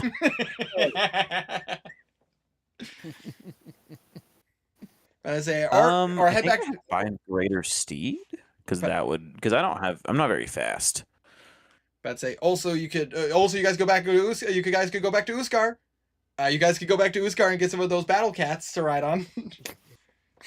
Those would be good to have. But I say in a mountain. Genuinely, those would be nice. I just don't want to do that because that would take forever. It would take time. Well, I do have my. Well, actually, never mind. I was gonna say I do have my key, but I don't think the door would be open. Did you imagine? 28th of Emgon, correct? Yes, it is the 28th of Emgon. Or 38. 38th. It is there. You're in the last 3 days of Emgon. I say you guys are nearing the next month, which would be hold on. But I say you guys are nearing the beginning of Bloom, which is the 5th month of the year. And that would be springtime, correct? That would be full spring. You guys have been dealing with the month of Thaw, where, like, as you guys remember, coming back from the Feywild, like, the Thaw had come in the end of Mystara, and coming into the beginning of Emgon, is like the ending of Thaw, where Bloom is the start of spring, like full spring, which would have been like where the campaign started, like because you guys started in like it was in Mystara, you guys started the campaign, but Bloom is when like you guys were traveling through the Ravage Path and everything. So it's been like 2 years now, almost. Mm-hmm. In game. Yeah, you guys have been traveling for quite some time. Anyway, yeah, I say we just do Padstow Pass. I would like to get mounts, but I think we're fast enough without them. That's true. I mean, you guys could. You guys could always just buy. You guys could always buy a carriage. Buy what? You guys could always buy a carriage. We could, but I feel like a carriage is slower than we would be because it's not like we're transporting any goods right now. True, but you guys could also get riding horses. Are they fast riding horses though? Yes, they are. About to say, riding horses have a natural land speed of like 70 or 80. Jesus Christ. Yeah, okay. Normal. We'll try to go get some of those. Normal horses are like 60. We've got Blue's flying carpet. That goes 30 feet. Yeah. Not very. Not very. He got the large one, which means less speed but more carrying capacity. Oh, got it. Okay. Yeah. I think that would be worthwhile to check, see if anyone sells any magic carpets that are fast. They wouldn't right now. No, not right now. No, I doubt it. But yeah. Okay. I'm just gonna go try to find a stable. Yeah, I will say for the sake of brevity, you meet the same guy, who was having a panic attack when the city was gone. Hey, he's now the richest peasant in the world. I need some horses, some fast horses, if you don't mind. How many? Really fast. How many do you need? We've got. We're missing. A number. The correct number. I can't think offhand right now. To say, so that would be 8 horses because there's the 5 of you. Yeah, 7. That is because it would be Alosa and Knuckle as well. Yeah, 7. Oh, okay. Sure. For 7, 300 gold. Cool. I'll give him 30 plat. About to say 30 plat. Good at math. About to say 30 plat is 3. Was not 300. That would be 10. That's 9. About to say 30 plat would be. That's because it's 10 gold each. Gold. Is it 300? Am I miscounting? My brain, like I was apologies. Yes. I was thinking TFS at the table level of gold, like platinum to gold, because they do 100. I am confused. I was like, my brain was like, holy shit, that's a lot. Just here you go. We're leaving now. Holy shit. No, but no, let's not make that a thing. Nice try, Tiny. You're already rich enough. Yeah. Thanks. As you guys are going, I will say this: that he is underselling you wholeheartedly. By the way, typically riding horses are 75 gold apiece.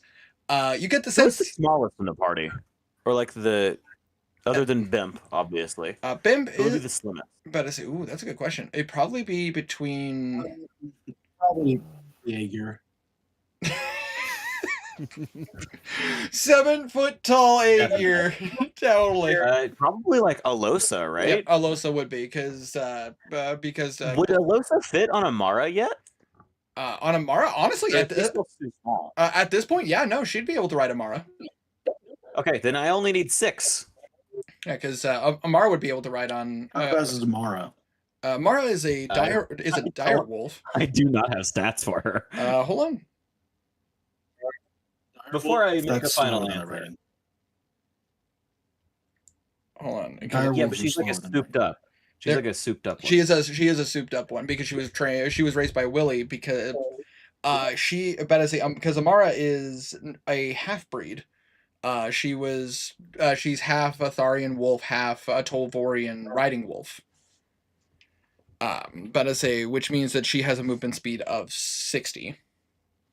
So slightly slower than a horse. Slightly. Well, the same speed as a normal horse, faster than a dire wolf.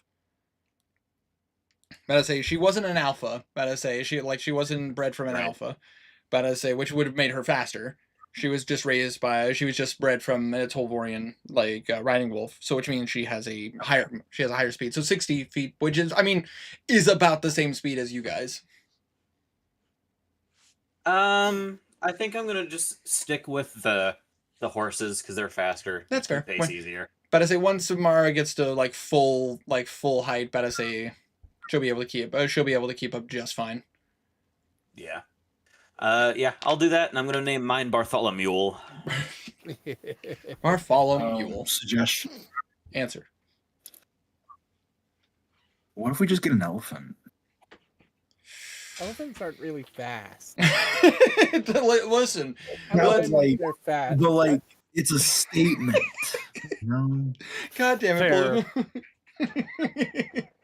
Horse number 7. Also, I believe riding horses have 60 feet of movement, not 70 or 80. Yes, but Atharian riding wolves or Atharian riding horses are a bit faster. Just because of the fact that because Athari is the best country in the fucking world. No, but no, it's because of the fact that horses are the main source of transportation, and the ones in the capital are specifically bred to go from one side of the nation to the other. Teleportation isn't as. This is the first little OC world, and all of his little My Little Pony horses are the best thing ever. They have multicolored eyes. I was talking about My Little Pony's OC Sunshine Dewdrop. She had multicolored eyes and the only unicorn that can use a force healing. I mean, magical unicorn healing. If you guys... She didn't have to work for it. Thank you, Herba. Thank you, Herba. Dude, did you see the channel that's been doing them side by side of the actual side by side? Yeah, dude, it's so good. Awesome. They're so entertaining. I've been having so much fun. Not the point. Not the point. I'm sorry. But yes. Hard D&D game. But I say the riding horses of Atharia, specifically from the capital, are 70 feet. That I say, but they are just as susceptible to death as a normal horse.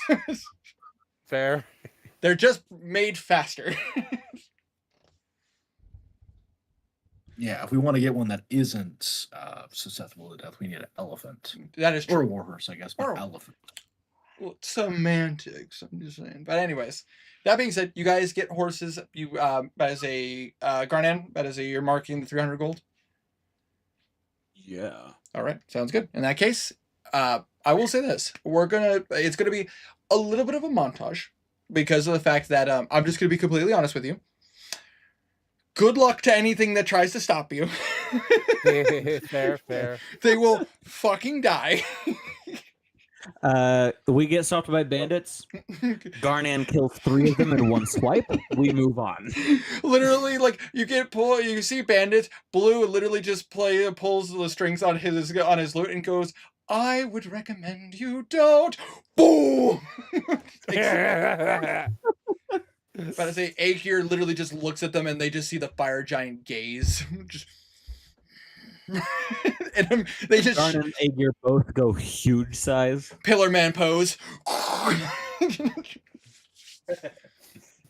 Yeah, no. I'm gonna montage a little bit from Westray to Snowbrush because yeah, no, I'm sorry. Anything that tries will fucking die. 100%. You know, I kind of wish we had like the map in the background here where the blank space is. That would be really nice. I know, but I say Don't you know you gotta introduce the trash NPC so that you can power scale the party. Wow. No, but anyways.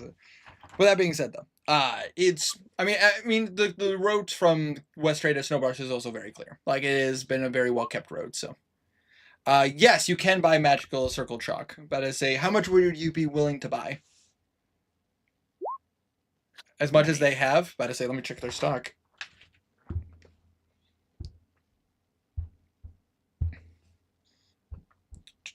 Fortunately, it's the capital, so they do have a decent amount.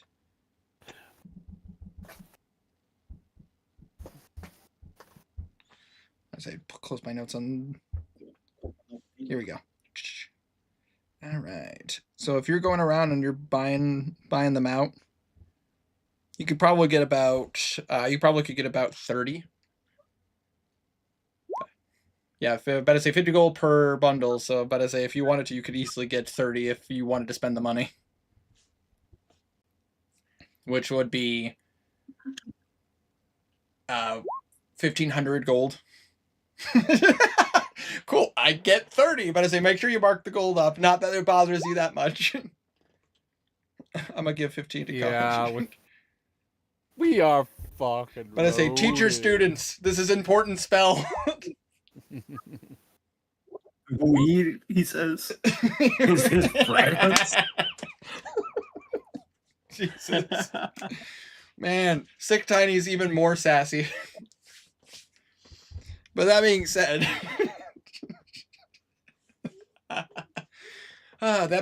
the road from Westray to Snowbrush is low anyways, like a low chance of being robbed anyways, because of the fact that it is a very well kept road near the capital. Obviously changed since then a little bit since Westray went missing, but bandits really haven't had the time to form there. And if they did, wow, good for them. But that being said, though, this is technically a lot of your guys' first time going to Snowbrush, which in this time is a bit of a misnomer because as like the thaw has come and like we're on spring right now, I think Wanderer, you would probably be the best one to say from this, because Canada has at least a few weeks of really, really nice weather before it either gets too hot or too cold. I imagine you know of a couple places where like as soon as spring comes, they're gorgeous looking. Like the flowers, the flowers actually bloom.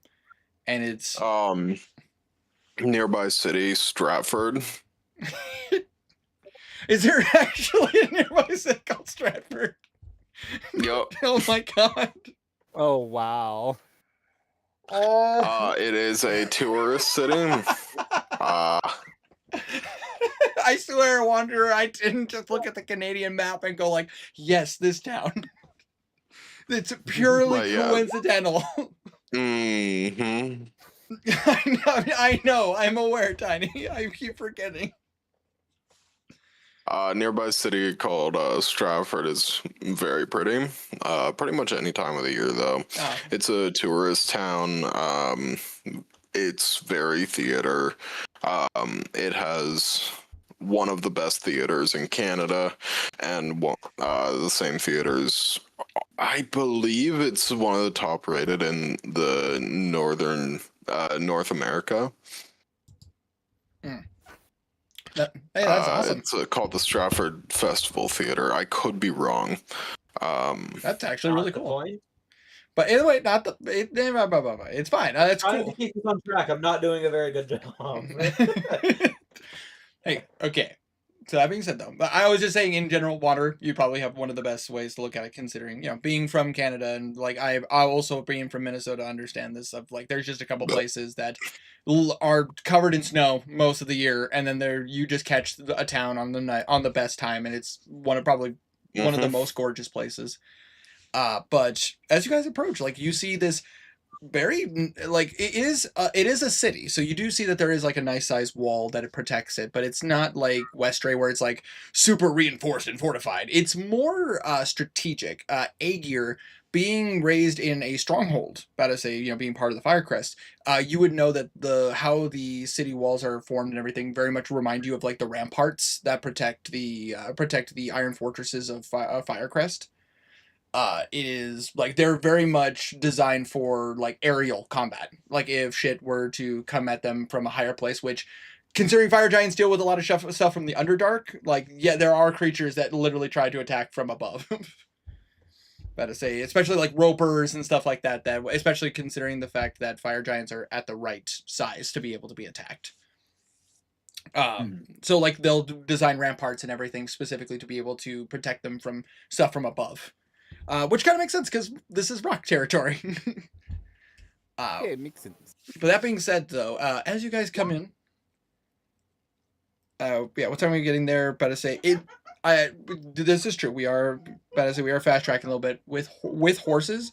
You guys would get there within like a day and a quarter, so it probably would be like early afternoon, like probably like noon, 1 o'clock. When you guys would be getting into Snowbrush, because normally this would be like a 2 to 3 day like walk, but with riding horses you shave that down to a little over a day. Oh, so it would be pretty early. It wouldn't be like you guys would be coming in again noon, 1 o'clock. But to say it is very lovely. About to say there is a level of regalness. About to say, and some filigree. As you guys know, that specifically Blue, you would know that there is I believe it's an elf rules over Snowbrush. But he's getting up there now, and his daughter, who is a half elf, is the one taking over, which you guys met. The younger girl who is a sorceress.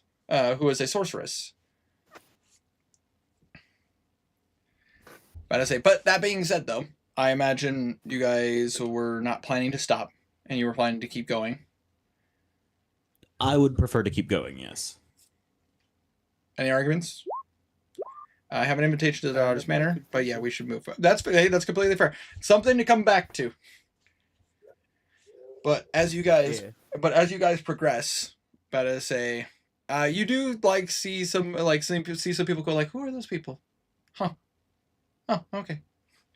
I say you guys have never come this far outside of Garnan. You guys have not come. Man, that's weird. My light isn't popping up every now and again. Am I cutting out? A little bit, yeah. Okay, that's weird.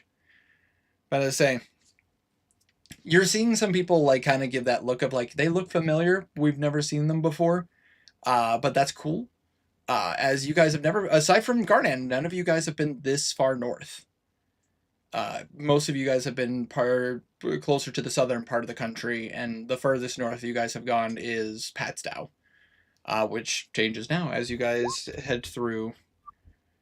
Oh yeah, you aggressively glowing, very much so. A lot of you guys scream, "Don't fuck with us."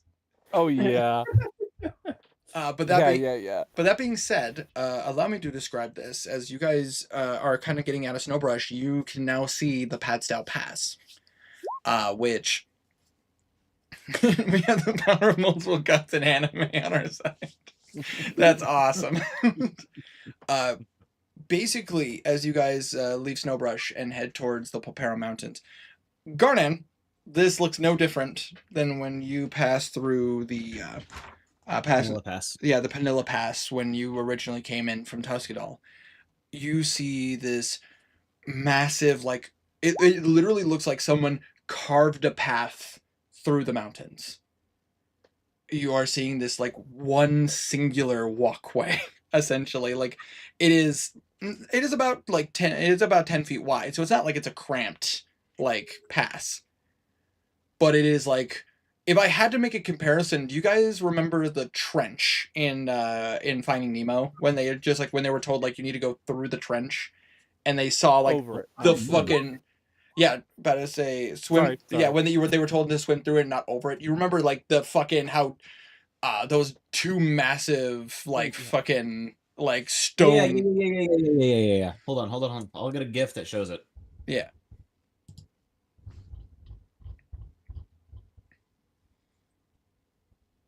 Hold on. That's fine. But Okay, this is the best I got. that doesn't seem quite right.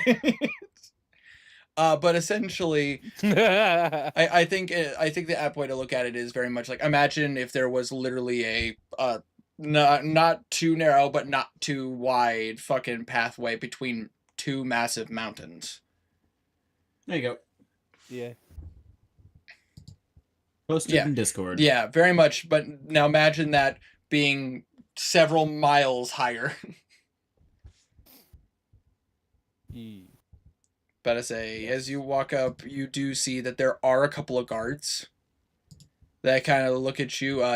Garden, you know that this is a common practice on both sides. There would be some guards watching it from Tuscadol's side and a few guards watching it from Atharia's side. As you would see a couple of Goliaths looking at you and go, "Halt! What brings you to Padstow Pass?" I am Garnan of the tribe Teleri. We are seeking entrance into the country known as Tosquadal. We have business near the Sinalirwood Grove. Sinali? Yeah. Have you been made aware of the situation in Tuscadol right now? We have. That is why we are going. We are part of the party known as the Solaires. Oh, you're part of the Solaires. Oh. Yes. Will make a lot of sense why you would be going there then. I didn't know one of you was from the Tilry tribe. That would be me. Oh, very well. It's a pleasure to be able to meet you. I hope your father's doing well. He's not. Can we pass? Oh, that's unfortunate. Yes, I believe that would be no problems. You do know you are radiating magic, correct? Yeah. All right, then. And you see them move out of the way to allow you through. Thanks. Come on. All right. And you guys progress forward. Yep. If you guys don't mind, I'd like to head this mission a little bit more than I have the other ones. I know this place pretty good. Completely understandable. All right. As Alosa kind of nods as she goes, "It is your home. Please lead." Also, Blue doesn't look very good, so... Blue's just Blue's like half hanging on. He's still like he had a rough night. Just Looks like the plot armor didn't get through to him. I'm fine. But that being said, though, as you guys progress, Garnan, what starts off as a very familiar path that you have taken. As you go through, like, even the pass is typically a very smooth, like, smooth walkway. It's like you can feel the winds. You all can definitely feel the change. The change as it does feel a little bit colder as you're starting to walk through this pass. But for Aegir, I'll leave that up to you, Herma, like how Aegir would handle the cold. But I say is it's even with spring, it's Ooh, still a Ager little would bit. hate the cold, I think. But I say I imagine like Yeah.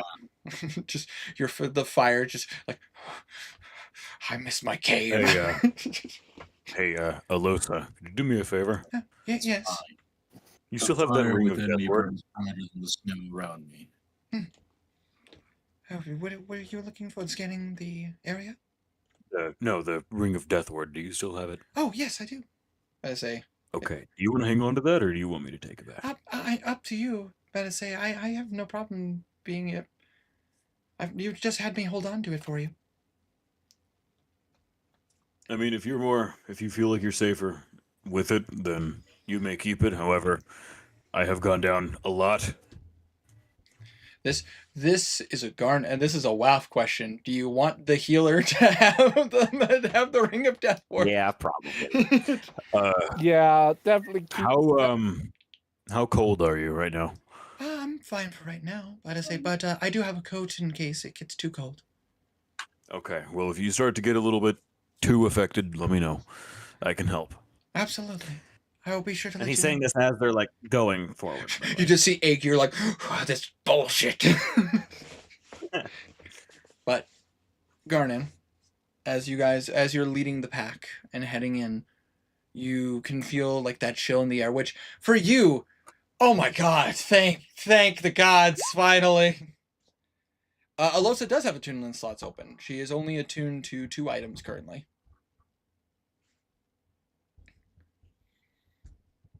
But as you guys are progressing forward, Garnan, you feel that change, which again for you feels so good. Like this finally. It feels wonderful.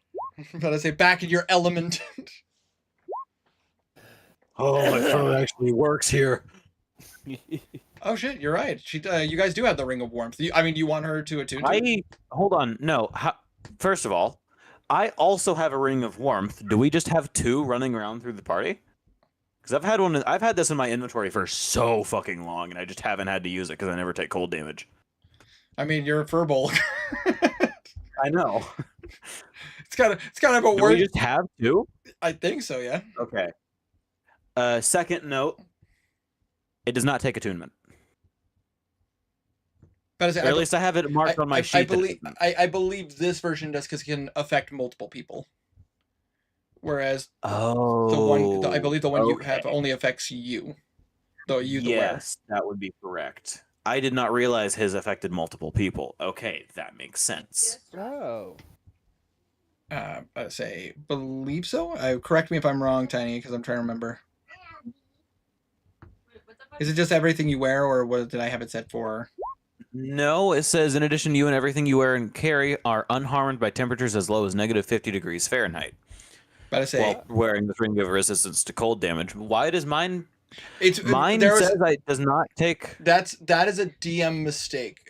Blue, the one you have, you can share that effect, with allies, but the only thing is that you can't give them the resistance to cold damage. Like you can only give them a resistance to cold damage once per day.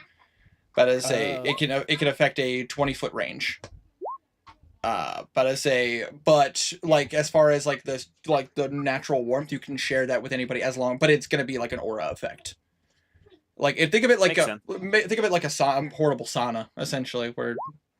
Makes sense. Yeah, mine. I've had mine for a while. You could throw on a shirt. I wouldn't mind. I don't have any that fit. Just ache your. But that being said, Garnan. Yeah. As you are leading them, and you are enjoying this chill coming into the air. You are enjoying the scenery coming back like the way it was before. That lasts only for a few minutes. As you're going through the pass, you start to feel a weird effect. Like there's an unnatural chill in the air. You see that the stone, which is typically this gray colored is speckled with black. No, you're not. And you feel that you see that familiar feeling. Like you feel that familiar feeling of when you've stood in front of the force of blight. Everyone, stay close. The Blight's influence has reached the pass. Say, do you continue moving forward? No, actually, I turn around and say, "Fuck this, I'm out." Ah, fair enough. Okay, I understand. Are we finally doing tree people? Are we becoming tree people? But yes, I will. I shall continue. Okay. And I'm going to mark off the Ring of Warmth. I'm actually going to say Aegir has it. Just pass it to I like to Aegir. check Gotta stuff say that stay I warm. once had. I am giving Aegir my thing. Winter. Yes. I'm going to use my compass of locationing to point at the gate in the Cinnelier Wood Grove. Interesting. All right. And you know what gate I'm talking about because I know. in my tube in my backpack, I still have that fucking map. Yes, you do. So I assume that is where they are. There. Do I have a sending stone to Flint specifically, or do I have to just cast sending? If I remember correctly, Tiny, remind me, because I know that Flint, I think, did Flint originally contact Garnan or Blue? I'm trying to remember. Garnan. It was Garnan. I believe it was Garnan because you knew you knew the Patstow Pass and like the Blight Forest and all of Tuscadol better than the rest of the party. Excuse me. I believe you had a sending stone because he wanted you to be able to be in contact with him. Okay, I will. Is it an Atharian sending stone or just a basic one? Basic. But I say, remember, he was on bad terms with Atharia. In that case, I'm going to activate my sending stone. All right. I'm gonna write it out in chat because 25 words. Absolutely. Flint. We are. Yes, you were given a letter. I apologize. It wasn't a normal sending stone. It was false. It was just a letter. Thank you, Tiny. It has Flint. I gotta double check which because I don't think I have sending, but I might. I haven't updated my spell list since you've messed with it. Sure. But I say, listen, Flint gave you guys that letter 3 arcs ago. I think even it was a while. I think actually no, I think like 3 or 4 arcs ago. Yeah, surprised he's. I'd be surprised if everything's still good with him. Considering the forest has spread since then, I don't think it is. I doubt it. I doubt it would be, but that's why I'd be surprised if he did. Damn it! You want to say hi to the people, babe? Hi. Hi. Abby's We're gonna find Bimp. I promise. they said they're gonna find Bimp. They promise. It's okay. I say this is my better half. It is the truth. Yeah, we'll find Bimp as soon as we're done dealing with Flint's shit. Flint's and the mother thing. Yeah, I cannot cast sending. Does Blue have a regular sending stone? I imagine he would. The issue is the sending stones are typically only work from the one person who has a sending stone to another. But I say Blue might just have to cast sending.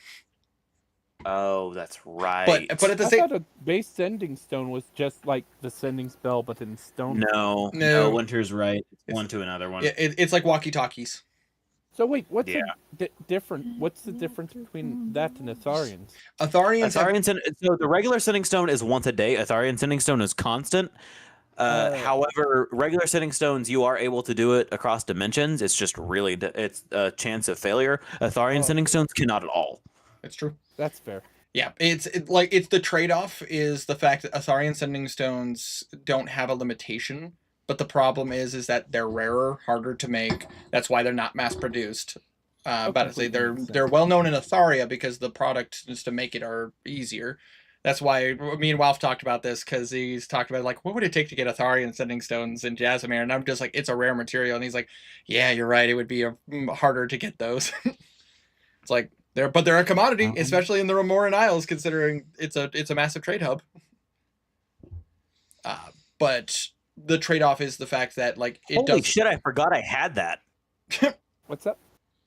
I completely forgot I had a scrying immunity ring. I've been so used to having my gauntlets. Yeah, might I say the Scry immunity ring. The thing is that they haven't been watching Garnan. Yeah. Like for the and Herma can vouch for this. For the longest time, Herma's been, about to say Henrik's been the one who hasn't been wearing anything to keep him hidden. Yeah.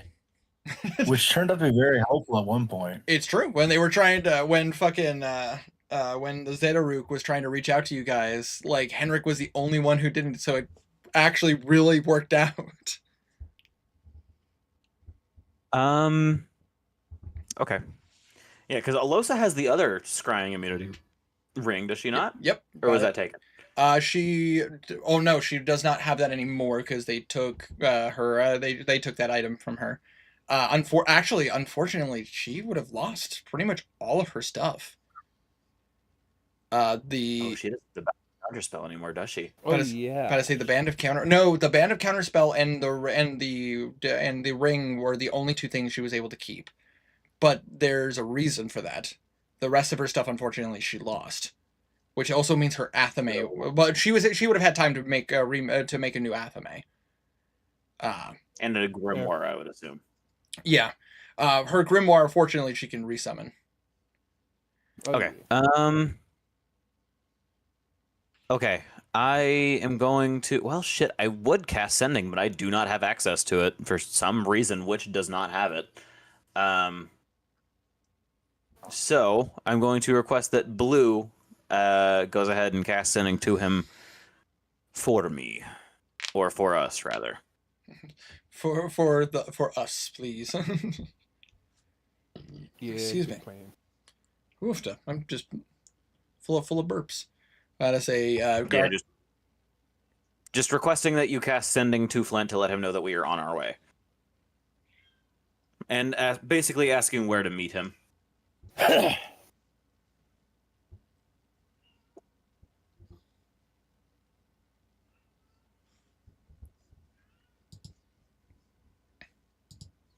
all right.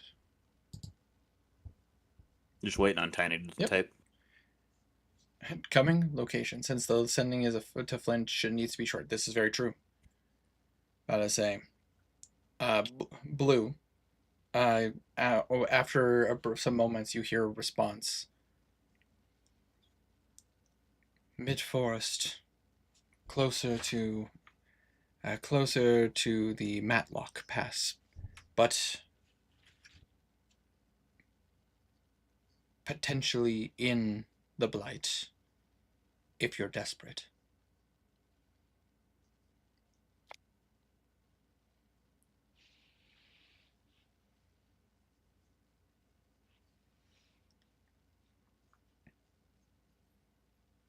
What do you say? Blue just like, he said,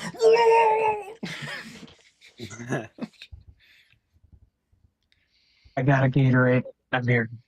Nice.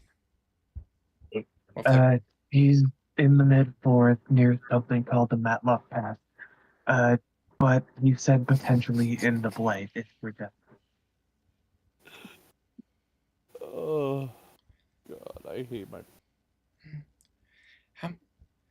But I say, where would the Matlock Pass be, Garnet? In your mom's house. You know who else needs to go to the Matlock Pass? The boulder. It's to the west. It's to our it's to our west. I think it's the one directly in the middle, correct? Yeah, that would be the one directly in the middle, closer to where Tamworth is. Matlock Pass is northeast of Tamworth, I believe, to our west currently. I mean, that would take us. That would take us several days on the horses, but we are entering the Blight. I mean, would it be better to meet him somewhere in the Blight, or would it be better for us to try to meet him in a place where maybe there's less danger? I don't know too much of the Blight's abilities, but theoretically, we should be okay if we were to go through. I'm not sure. Yeah. Although it's risky either way, I think. Yeah. We can either So take these horses, a bunch of time or go through the blight and risk losing the horses. these horses are gonna die, right? Oh, more than likely. Yeah, these horses are more than likely. Oh shit, they can hear me. That's right, because you're a purple. They can hear you. I'm a beer mug. They understood and they say they're probably gonna die. I like to imagine Aegir's riding one. It says like that's why I named mine dinner. I kind of imagine Aegir riding one of these horses similar to Radon. That's very Oh, he's actually like kind of like standing on the ground a bit, you know, like while you ride. That's why I named mine horse number 7. why would you treat 'Cause it's Leonard the like 7th that? horse that's gonna die under my care. I just love Blue is so callous of like, good job, horse number 7. Good job, horse number 7. If you live, you will be treated to my manor. If you survive this, I will name you lucky number 7. Bartholomew, I'll name you if old you number die, 7. I will not miss you. just your horse. Your fucking nays, you can't understand him. It just stops and sends you flying. What are we thinking? Do we think we want to go through the? I mean, I think it would be better to get his opinion on it. I think. Blue just cast sending again. About an hour ago. At Padstow Pass. What's recommendation? It takes a minute. And you hear a response. Depends. If we want a safe start, I would recommend you come to me. If you're ready for danger right now, we can meet maybe a few miles north of where Padstow Pass is.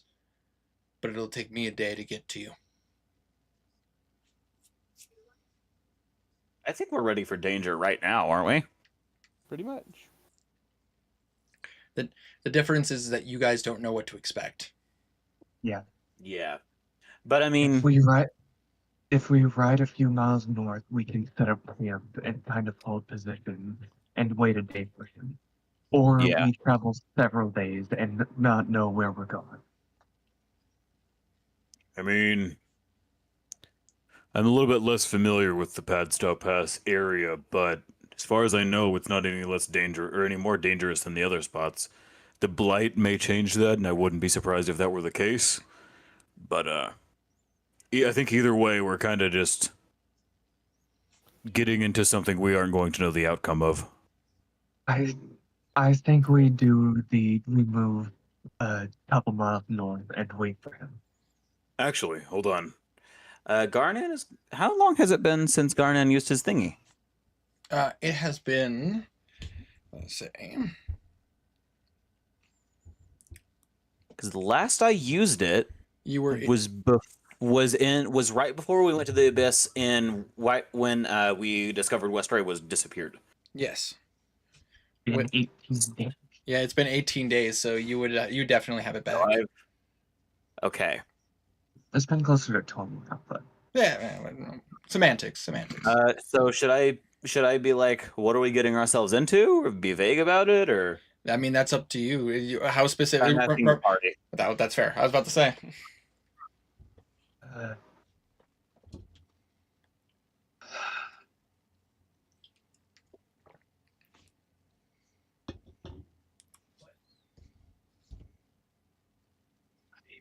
I don't know. I still think it's just best we wait for him since we don't exactly know the forest and the blight more than likely changed it. Plus there was Should I see what might happen if we stick here or like stay or just wait? I think maybe wait. Yeah, that's what I'm thinking too. Yeah, I mean, I will wait. I mean, the thing is that's such a useful ability. Like, especially like if you learn more about the blight, you could literally ask the god of fate a question. Mm-hmm. Like when I was writing that ability, I knew for a fact, and I'm like, this is a question. This is an ability that can be abused because literally, WoW can just look at the DM and go like, God, what does this mean? What's the thing's weakness? What's the vector's god? Well, that's actually one of the few questions that they might not be able to answer. What did you say? Nothing. Don't worry. I say, but because it's only knowledge that the god of fate would know. I say we just wait. All right. So we move a couple miles north, and Blue's gonna do another sending, waiting on you. Absolutely. So you guys progress forward. We do. Alrighty. As you do, and you enter as you continue through the pass, and you start to see the change in the stone, and you see the blight. As you progress forward, you all start to feel that there's a very odd chill. For the ones wearing the rings of warmth, there's like a little bit of like a kind of like that weird like goosebump feeling on the back of your neck. It feels wrong. And as you continue to travel for miles and miles, gotta say, I do need everybody to roll a Constitution saving throw. Oh shit. Remember, you guys have my aura as well as bell rates. Oh yeah. Con save, I don't have advantage on this one. This is my worst, other than Dex. Is this a magical effect? This is indeed a magical effect. Did it roll? I'm not seeing it on here. I'm roll 20 doing thing. Do you want me to try for you, Stray? No, it's okay. I just need to reload. Okay. Not sure why I said it like that, but okay. Constitution Here we go. saving throw? Yep, Constitution. Yep, Constitution saving throw. Yes. Oh shit. Do we get aura bonuses from our people? Yes, yes, you do. Yes, you do. Because you 5 drop from together. both of you guys, or I mean, each, or. That is it. Sorry, Is it a 5 for forgetting what you guys are? Is aura bonus for you, Wanderer, +5 or +4? His is +4. Mine is +5. +9 total. Okay, so an additional +9, so 14. So yeah, not too bad. Yeah. I mean, 36. I say party barbarian, ladies and gentlemen. Yeah. I say. So we got natural 20 for Garnan. So a total of 30. Would you like a D6, Trey? Sure. I'll give you a D6. Thank you. I don't feel really good about a 15 or a 14. Yeah, I'll give you a D6. Wait, why would? I'm tired. 5. Oh, not bad. I say. Not bad. 19. 19. Cool. That's Much workable. better. Yeah. Alrighty. So we got. With Kazir, I think you're familiar. Might give you advantage. Oh, I forgot about that. So yeah, it would have been a 14 + 9, 23 + 5. 6. So that, Okay, if he's already got that, I'm not doing the D6. Okay, better say that's fair. Okay, fair enough. Better say points. Better say 2 points for Ravenclaw. Better say good job, Tiny. Let's see. So that is for blue. That's 12 + 9. Oh. 4. Okay. 25. It's one of the few times I have to roll for Knackle. Because he's not immune. That's scary. He's not immune to this. You see, you guys see Knackle as uncomfortable. The robot does not feel good being here.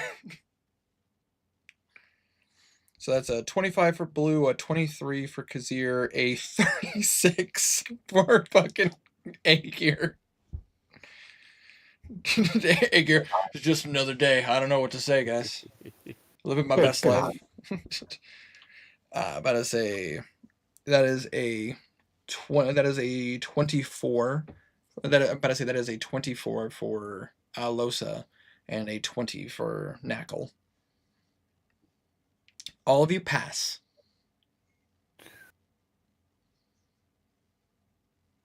But I see you rolled again, Tiny. Everything good? I just wanted to do it. However, I need a con save for Ivy and for Amara. Oh, fuck do I roll my stat You for need a that, con or, save for Niffle. You do need a. Oh no. Yes, actually, Niffle is not immune to this either. just a natural 20 On? What's it? I've never had a roll for her. What do I do? So roll? so Ivy has the stats of an imp, so which means Alright. I can pull it up for you if you want. Yes, please. Thank you. But I can, if you want to roll the d20, I can tell you what she gets. But no matter what, she does have advantage because she is an imp. Fair enough. Okay, this is the correct one. Yes. It is a +0 for her. So Or +9. So imps have a +1 to con saves. Damn. I'm a bit scared for her. Good shit, Amara. That's a total of 11. +9, because aura. Oh, that's true. Plus Oh, aura. Imp, about to say Ivy would get the benefits of the aura as well. So 20. that would be a dirty 20. But I say 24 for Amara. Say 19. And Layla's not here, so I don't have to worry about it. Oh, the horses need to as well. I'm rolling for that right now. Oh no. Okay. But I say, what was that for Niffle? 19? 19. 19? Okay. But I say, ooh, not good for the horses. That's a 5. Oh, the horses take off. Or worse, they become the enemy. Bartholomew, power through, Bartholomew. Okay. Oh. For you guys succeed. But I say, as you feel that sensation like on the back of your neck, you kind of are able to roll it off. But I say, I will say this for like Knackle and Kazir, it's definitely a little bit more uncomfortable. Alosa is not liking this. She is she's a spirit of the shaman witch, which means she's more attuned to nature, and to feel this is like just very uncomfortable. Jacko the Green does not have any intentions to get out. Garnan, you would feel Pridka holding closer to you, by the way. Not Pridka. I can get through this. You guys watch as the horses are a bit disturbed. And you guys do see that there's a little bit of that black is like rubbing off on their hooves. Garnet's gonna dismount. It's not stopping them. It's just you guys are noticing that some of those black specks are like getting on the hooves. Garnan will continue to attempt to soothe Bartholomew, just giving it good sweet nothings in the ear. Absolutely. Roll an animal handling and with advantage because it can understand you. Okay, that's an hour. I'll be right back. Could we tell what the horses are getting affected by? Are any of you proficient with nature? I am. I say. And that is a dirty 20 for animal handling. I am proficient with nature. Aegir actually is. Oh, really? Wow. Good for Aegir. Yeah. For Aegir, right? But I say, Aegir and Garnet, you guys can roll. I believe he has nature proficiency because of his. Garnan, yeah, she would have proficiency. Garnan, you would have advantage on nature. On the nature check, yes. That's it. That is a 22 for Garnet's nature and 20 for the animal handling. Alosa got a dirty 20. A 12 for Aegir. Yeah. Aegir, this is something different than what you're used to. You have definitely seen some weird shit because you're from the Krendalian dynasty, which is near Sindis. And there is definitely some very, very weird shit there. And there is definitely some similarities. There are some stark differences, but there are some similarities. Like, you've seen corruption before. Like, the Krendalian dynasty has had to, like, cut brush to kind of protect the border between the two countries. Especially considering the fact that they had to build a massive wall between the two nations to prevent the Titans from roaming into the Krendalian dynasty. Right. Fortunately, there are some really good fire giants that are really good at building shit. No way. Really? Would never have guessed. I know. But the thing is like there's definitely some similarities. Like, you can definitely tell that this is not natural corruption. Something had to happen here. For you, Garnan, for like noticing what's going on with the horses, you have seen this before. It's only the beginning, which is something very manageable, but you've never seen it work this fast before. The Blight Forest has one of the main reasons why they typically tell people not to go into the Blight Forest is that the Blight tends to have a weird effect on people and a horrifying effect on animals. But like, there are creatures that live in the Blight Forest that have morphed and changed. Like, some of they start to mutate. Like, you've seen like bears with like bones growing out the sides of their body. Like, you've seen elk and deer with like horns going down, not just from the top of their head, but like going down the back of their neck, almost kind of like porcupine-ish, but with antlers. Like, the Blight Forest has a very weird effect on the life that lives there, but even worse for the people, because it can cause shifts in their personality and change them for the worse. It's cancer, isn't it? Damn it. But yeah, they evolve in the worst way. But fair warning to you all.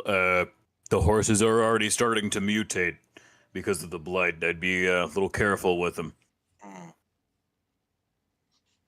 Thanks for the heads up. Right. He draws his new halberd and grips it tightly. And he's going to try using Cleansing Flame on the horses. Absolutely. But I say, Herma, describe to us what Cleansing Flame looks like for Aegir.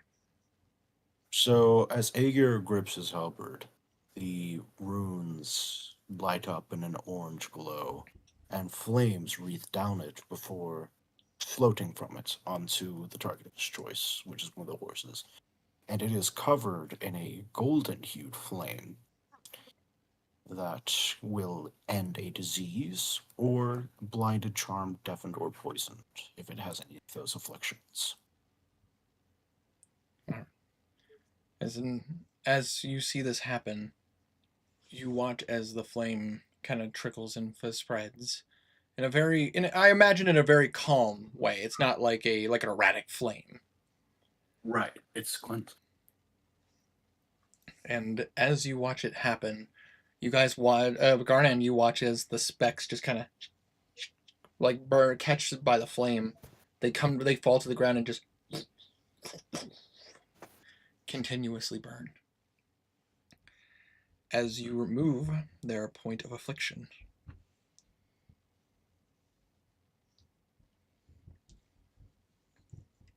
Nope, it does not.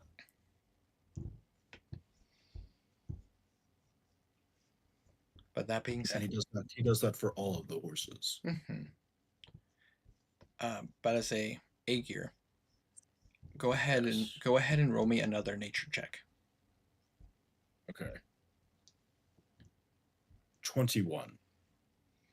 As you do this, you see how the blight kind of burns off, and you start to remember why this is so similar. You know that in Sindis, Fantasy creatures morph and change as well. part of the reason why like the wall was built is to keep the wildlife safe, to prevent that spread. Because you know that nature will not fix things. Sometimes it'll just adapt to the changes. And that's not always good for the people who live there. Right. You can keep these horses safe for now. But you know, prolonged exposure will not stop it. Okay. So, but to say this is for Aegir's knowledge. For now, this works. The more you use it, the less it's probably going to work. Okay.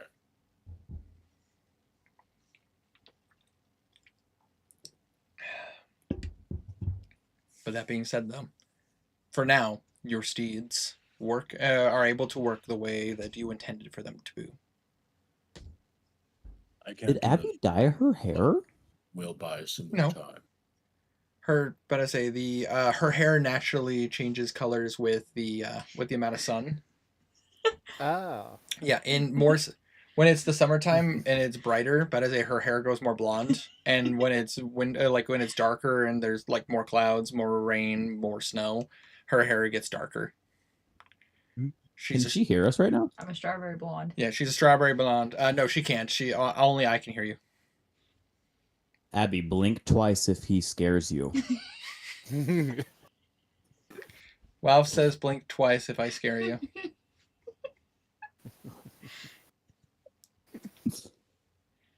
Yeah, but you gotta keep your face on camera so we can see it. They're like, you gotta keep your face on camera so they can see you.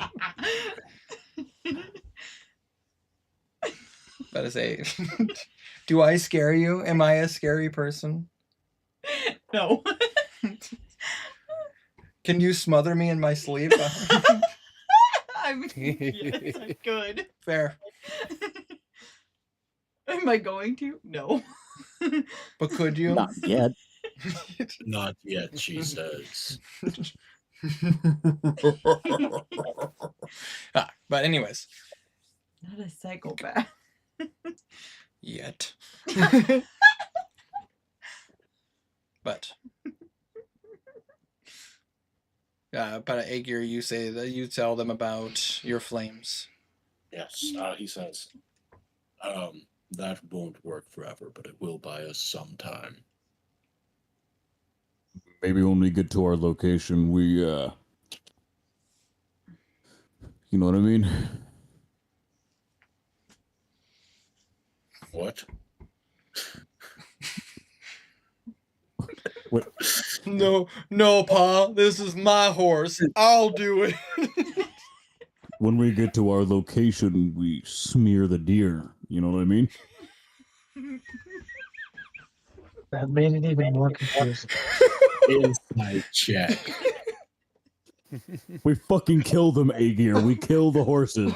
The horses immediately take a few steps from Gardan. Different horses. Don't worry, guys. No, you guys are cool. The other ones. Oh my god, that's good. Wow, Gardan can speak to animals.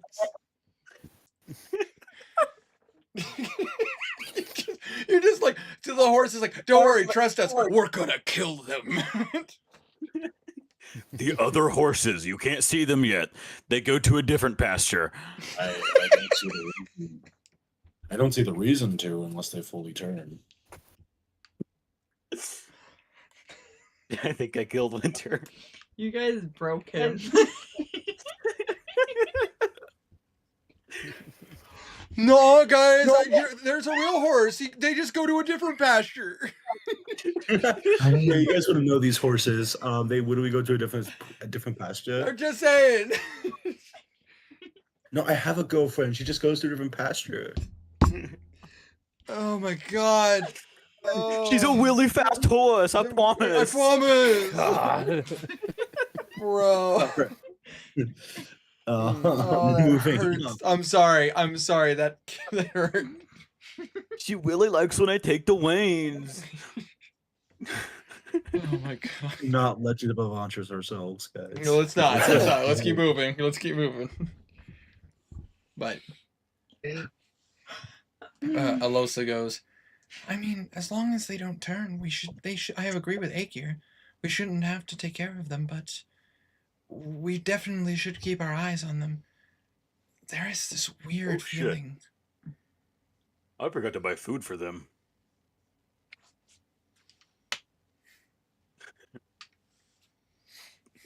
Well, fortunately, they're horses, and they can eat stuff from their surroundings. It's just not as good for them as, like, oats.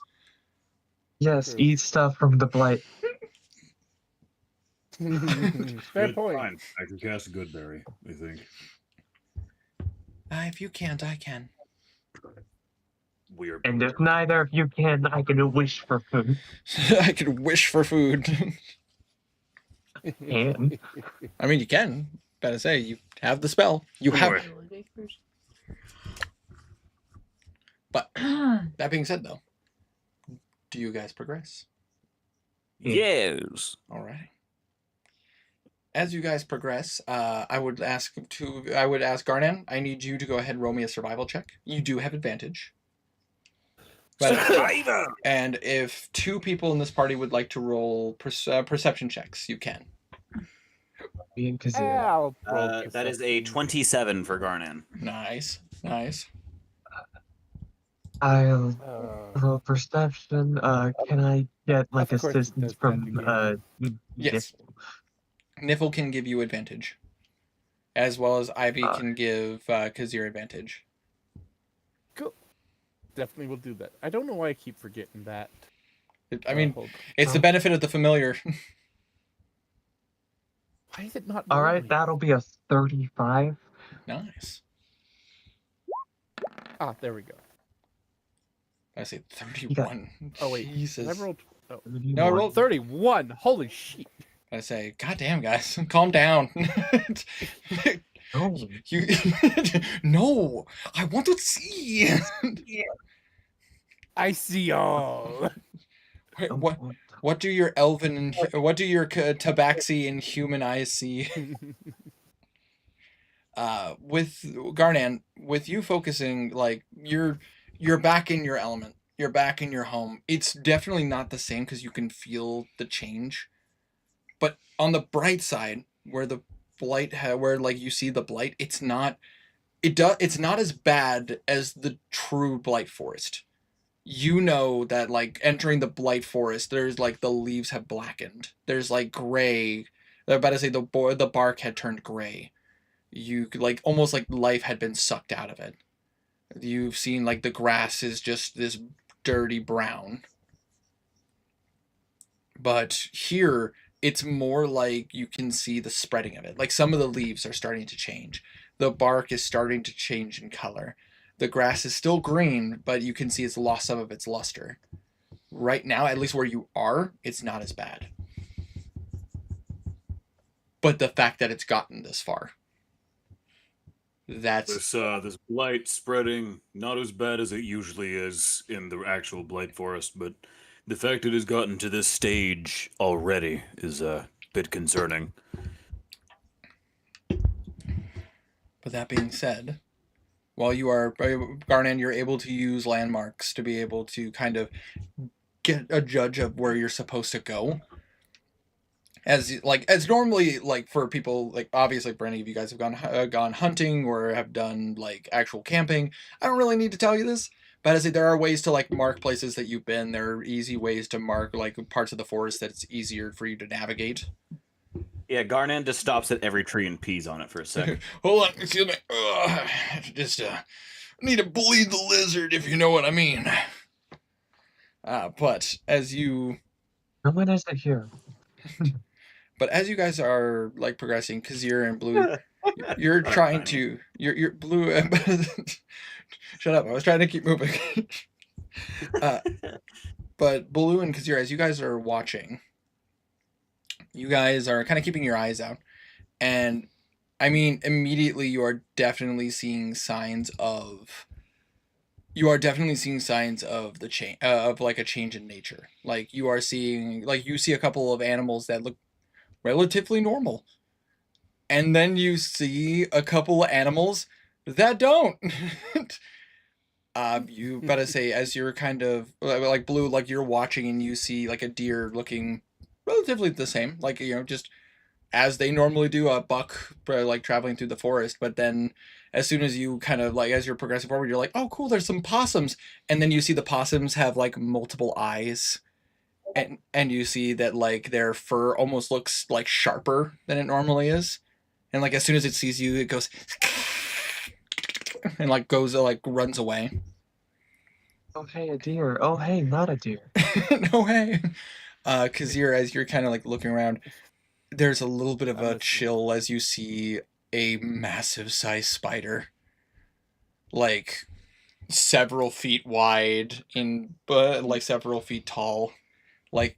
But you see that like you guys have seen giant spiders before. They've been pretty much the same. The hairs almost look like spikes.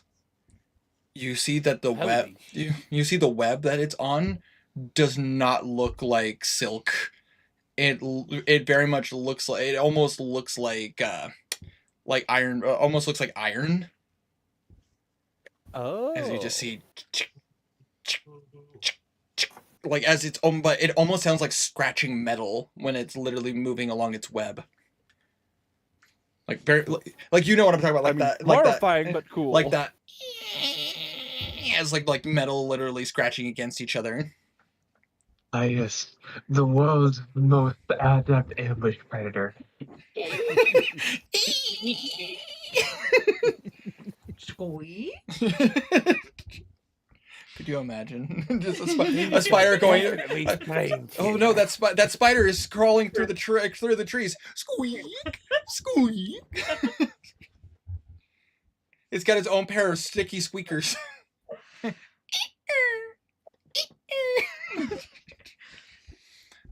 But as you are progressing,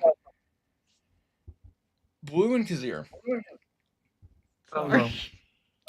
you can't help but notice as you're kind of walking, as you guys are like riding on your horses, there is a pretty large, like blackened mountain.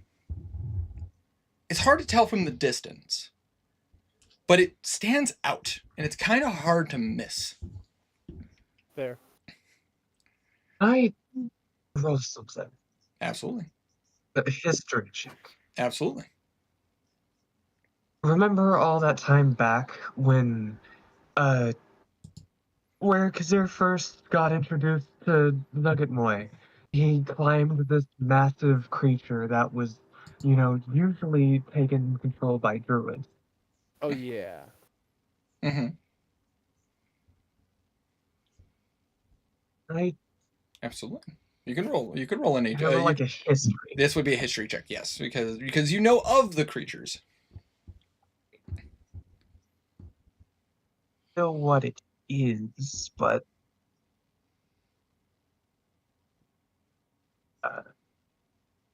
you know what? Fuck it. I'll use a point of barter now. All right. 27.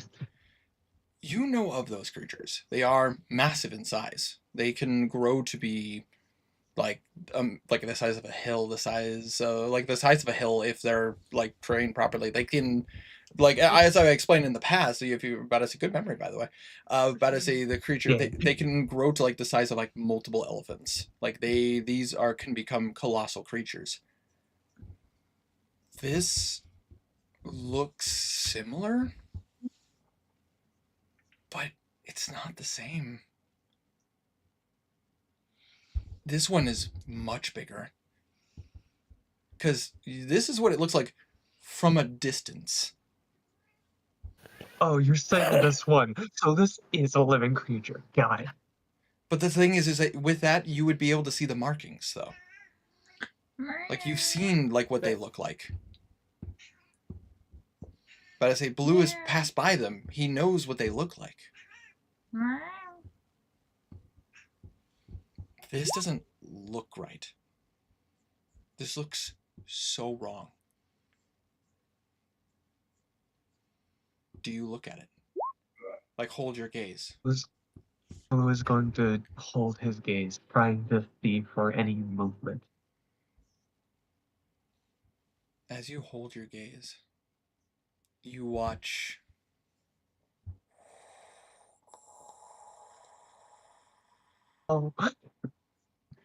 and you see, if honestly, it'd probably be the most apt comparison, a hollow mask style, like mask over its face. Pure black. With a little bit, like almost like white slits. Oh, shit. Which reminds me of Ko the Face Stealer. A little bit, yeah. That's very fitting. Blue, upon seeing it turn, he just kind of, yeah, we need to get off the beat path. We, hide for a minute. You guys want to hide? Agreed. Blue tells that to the group. I'm asking the party. Do you guys follow Blue's warning and hide? What are we hiding from? Well, about that direction, there's a big old mountain over there. That's not a mountain. That's a creature. Oh, That entire mountain is a creature. Yep. He's gonna point it out. Right. If you guide them into a bit off the side. If you look, you watch as suddenly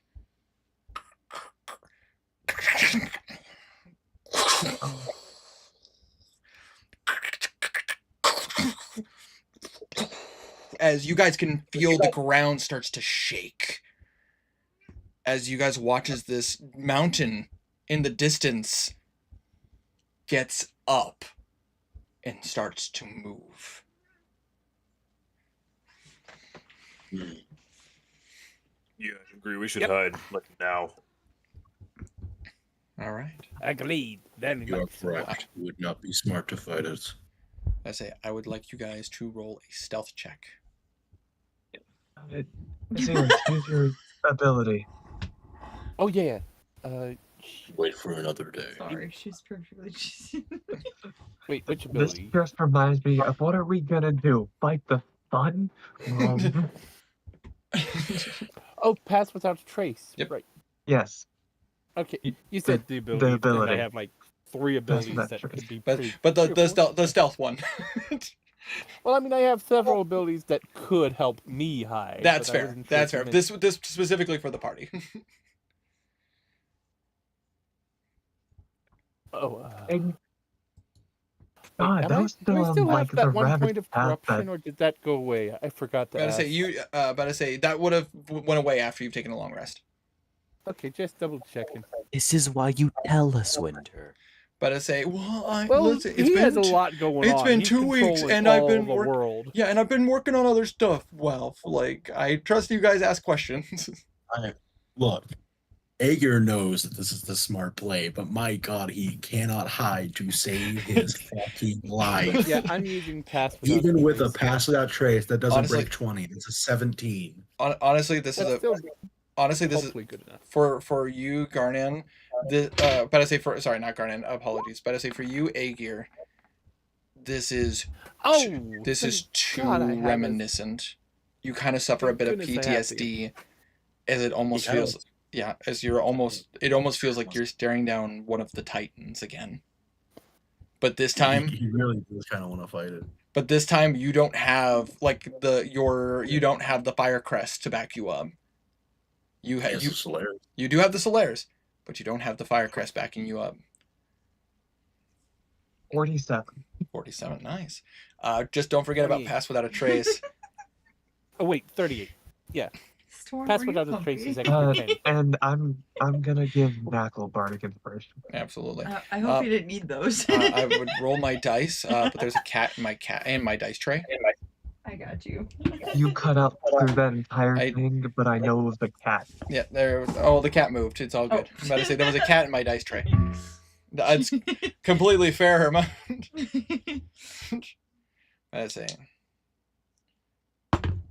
I say, nice. Thank God. Wanderer, Belwraith would not have disadvantage because this has, because this is trying not to move. You're not like trying to sneak through an area.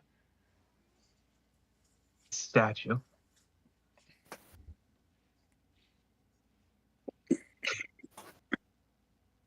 Hey, that thing doesn't look right.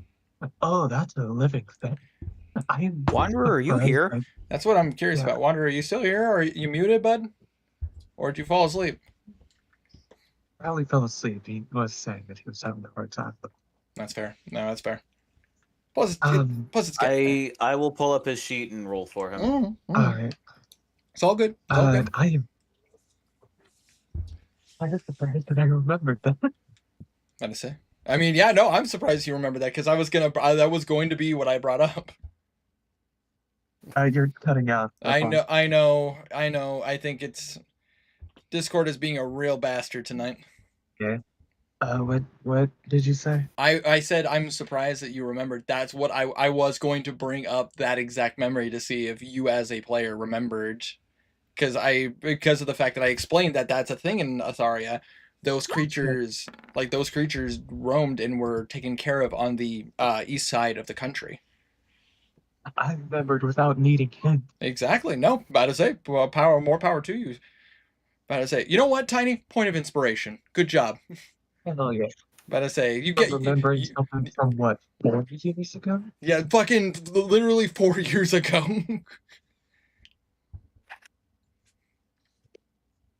But that being said, we got a 17 for Garnan, or sorry, a 17 for Belwraith. Garnan. Garnan got a total of 25. 25, yeah. Okay, we got a 47 for Blue. But I say, fucking Aegir just going like, I want to fight it. I don't want to. How did Blue get? Oh, Bardic. As soon as I got, yeah. And also, Blue is also a rogue. You trained him. I know. I should have went. I should have went more on rogue instead of warlock. But hey, dude, you got reliable talent. But I say, legitimately, true. Worth it. But I mean, yeah, that's a fair point.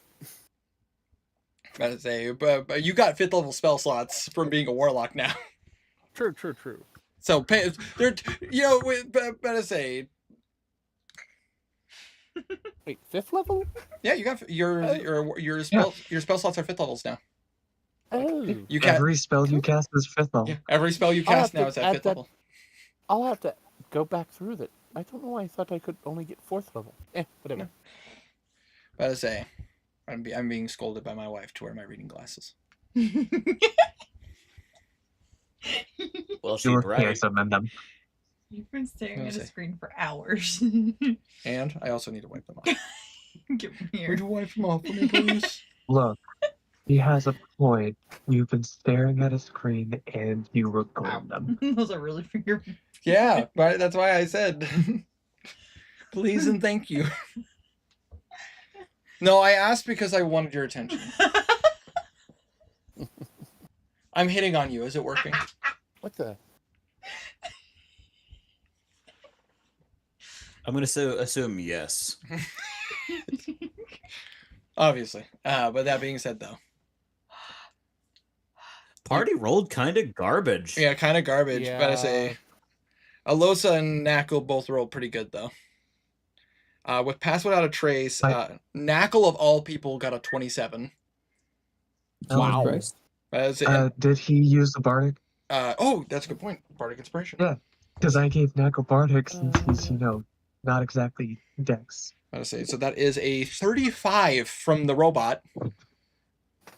In case I cut out, that's a 35 for the robot. Good job, Knackle. And the robot can sneak. The robot can sneak. He has been oiled up today. The robot can sneak, but can monkey do math? Can monkey do math? No, monkey cannot do math. But Alosa got a 32. Good job, Alosa. I say. I'll have to deal with that later. I'm too out of it. But that being said, though, let's see here. With your guys' roll, more than half of you passed. But I will say narrowly. There. As you... Aegir definitely didn't pass. No, Aegir did not. Aegir did not pass. Belwraith did not pass. But I say PTSD.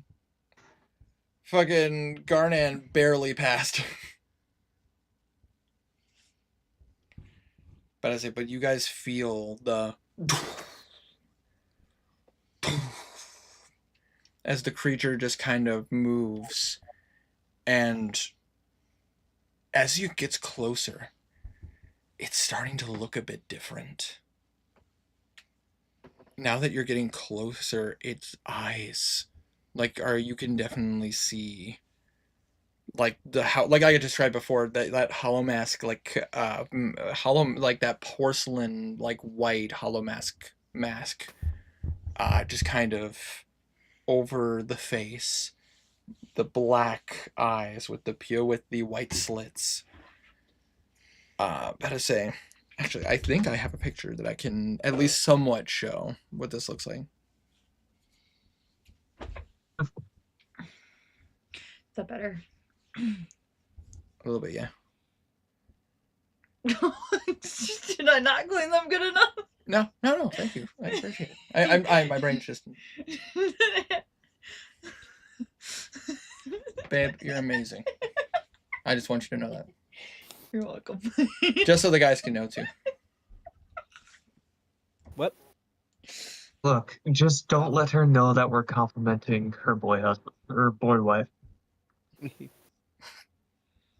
that's a sexy beast. Thank you.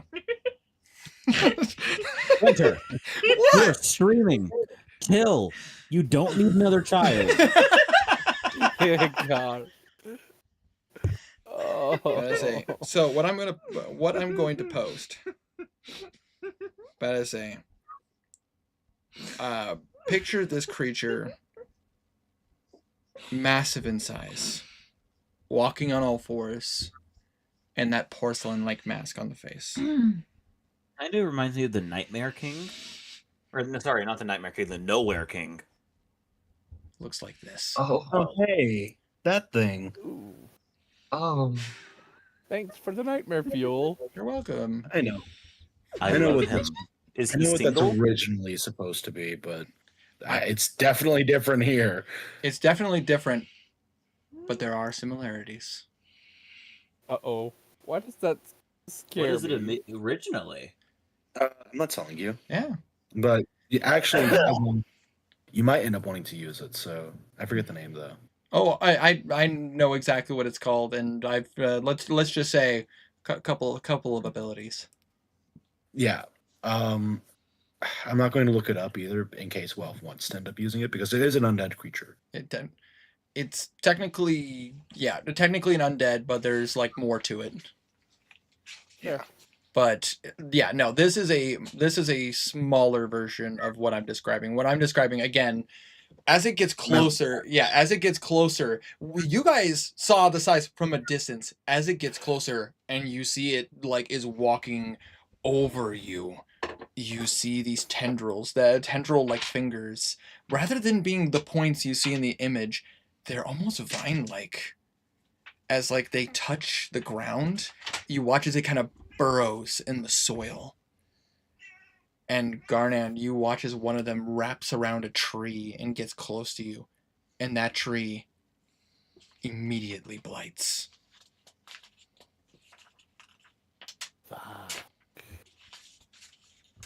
And as it is moving around, you watch as it looks where you guys once were. And you see it open, like you see the mask kind of cracks and opens. And you just see this black goo just like dripping out.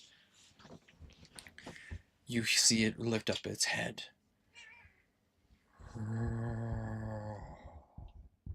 And like a ghostly moan spreading across the forest.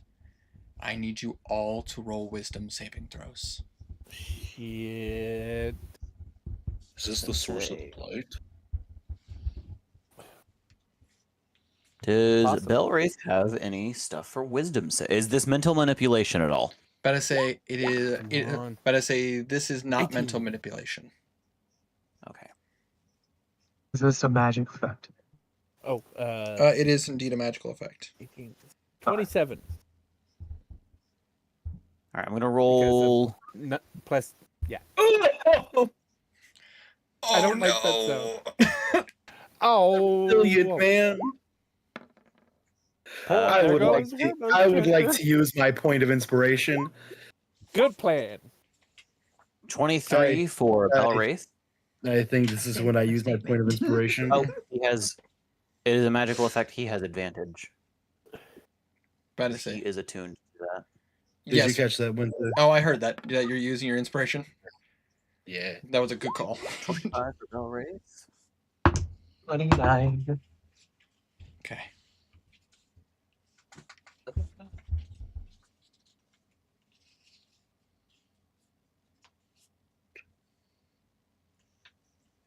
All right, so we got a 25 for Belwraith, 29 for Blue, 34 for Aegir, 18 for. Excuse me.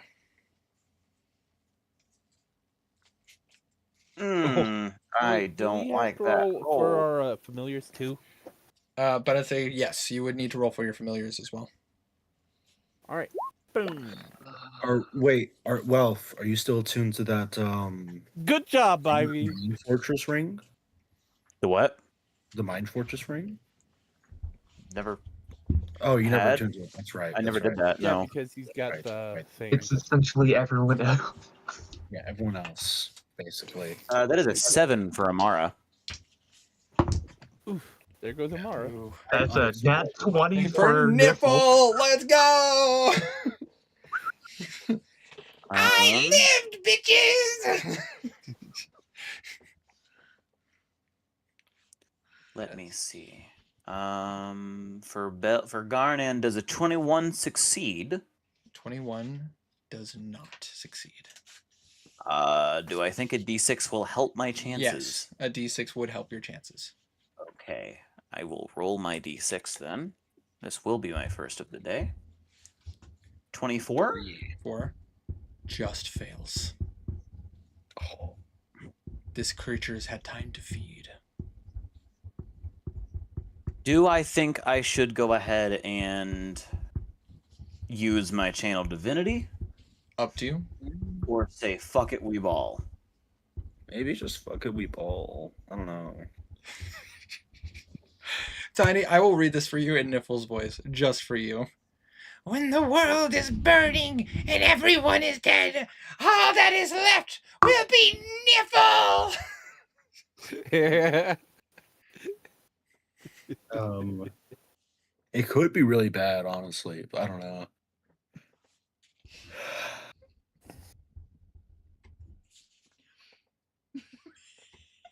Maybe wait to see what it does before channel. I mean, am I allowed to do that, Winter? I mean, your channel divinity, if I remember correctly, you are able to do it before. I believe. Remind me, because it's been a minute since I've looked at the Oath of Fate Paladin. It just says whenever I would fail a saving throw, I could use the ability to give me a reroll. Yeah, so you'd have to do it before you know the results. Okay. Well, it's would fail, so I would know if I failed or not. Yes, and you would fail. And you did. Yeah, I just don't know if I should go ahead and use it now or save it because I don't know the effects.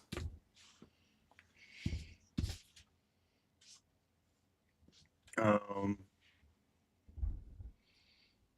don't know. I think I'm going to use it because we are going to get another long rest. So I'm going to re-roll. That's a success with above 20, like almost above 30, I think. Yeah. You're 30. 33. Yeah, 33. It's That is not. that is a success. But I say I'm going to use my. horses are having a bad day. Ooh.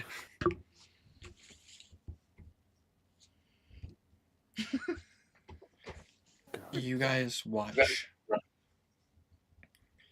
As this moan goes out, you feel this sensation, like your blood is pumping your blood is starting to pump faster. Your heart rate is accelerating. It's not fear. It's different. You almost feel a sensation you felt before, similar to when you fought against Garland. Like almost like your soul is starting to be pulled from your body. You watch as your horses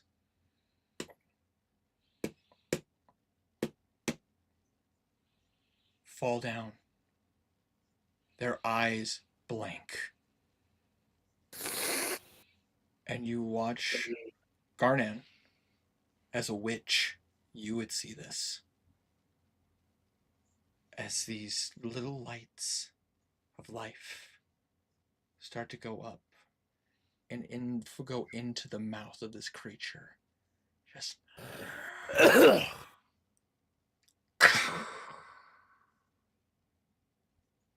I'm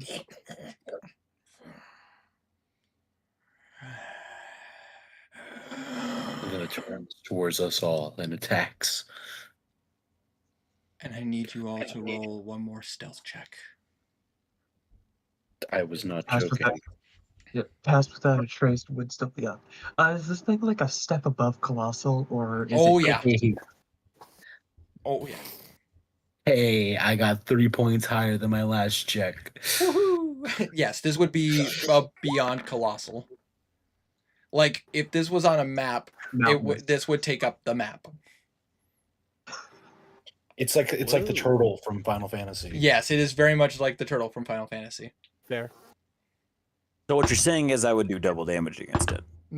You would do double damage against it, yes. Ooh, not But the probably best. like Not the best for Rosa. Better good for Knuckles. 34. Nice. Yeah, so like this thing is absolutely the thing that Garnan's meant to kill, right? Good job, Belwraith. Good shit. Hell dude. yeah, good for Belwraith. God damn. And Wanderer wasn't even here for it. He passed the fuck out, I guess. Honestly, that actually couldn't be more fitting. Knuckle hides pretty well.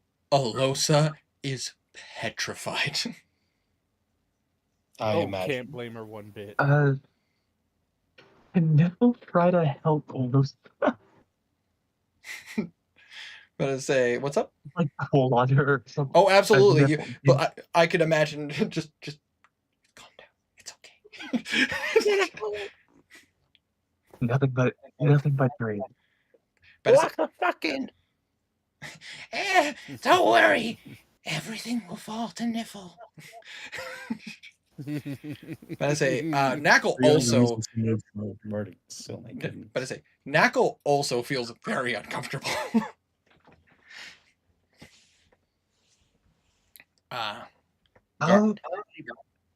Could I have Ivy help him hide? But I say, help who hide? Knuckle. Knuckle. Knuckle's okay. But I say, I can be honest here. With your pass without a trace, he got a 29. Oh, cool. Oh wow. I'll say Alosa, on the other hand, got a 14. Winter. Yeah. Is there any reaction from the tattoos on my arm towards this? There is a reaction, but it's not the same. Like normally, you've dealt with undead in the past, but the thing is, normally the birds would flock, like almost like trying to protect you. They're swirling. Like almost like you're like the bird tattoo is afraid to leave you. Fair. But I will say this, Blue. This is beyond what the Raven Queen deals with. Oh. Just Blue. Oh.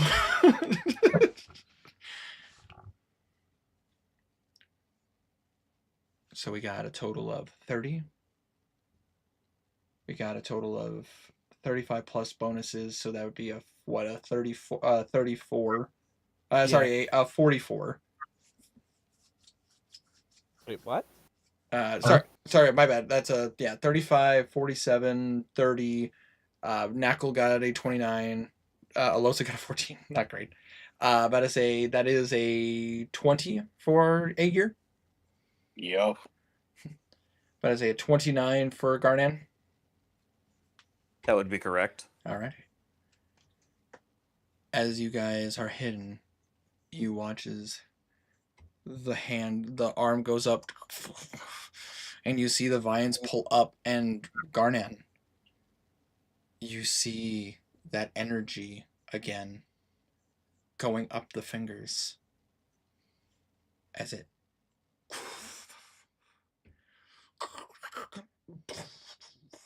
starts to walk away. So it killed something that was underground. And it just keeps moving. The ground shaking at every movement. But unlike normal creatures, it never goes out of sight. You can still see it in the distance as it eventually stops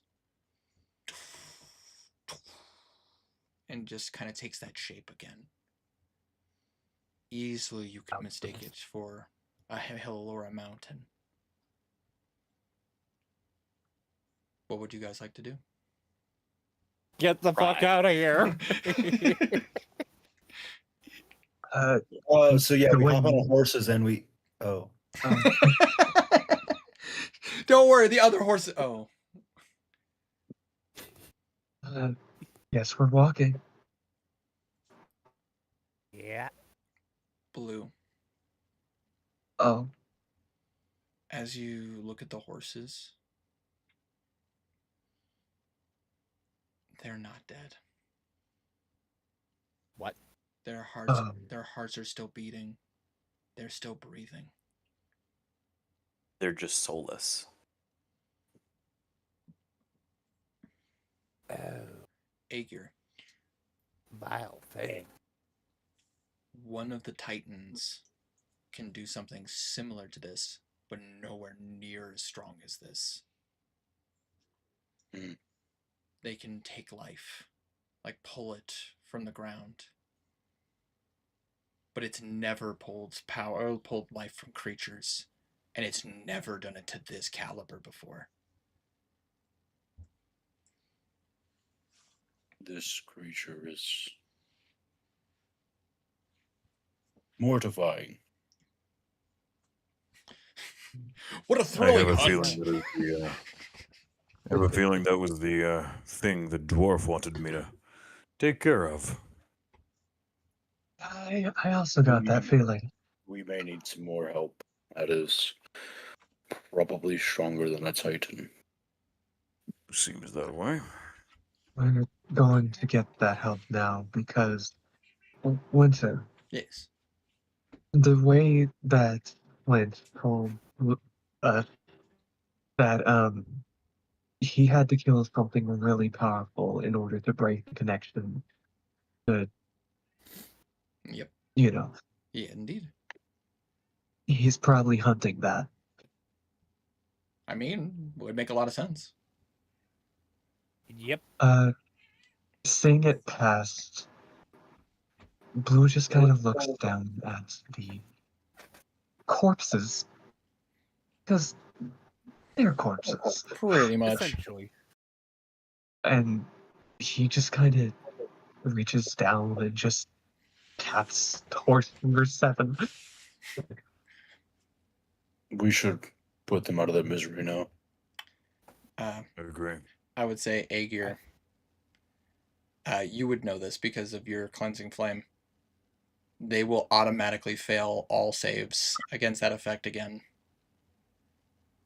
And if they were left to mutate, you could only imagine what they would become.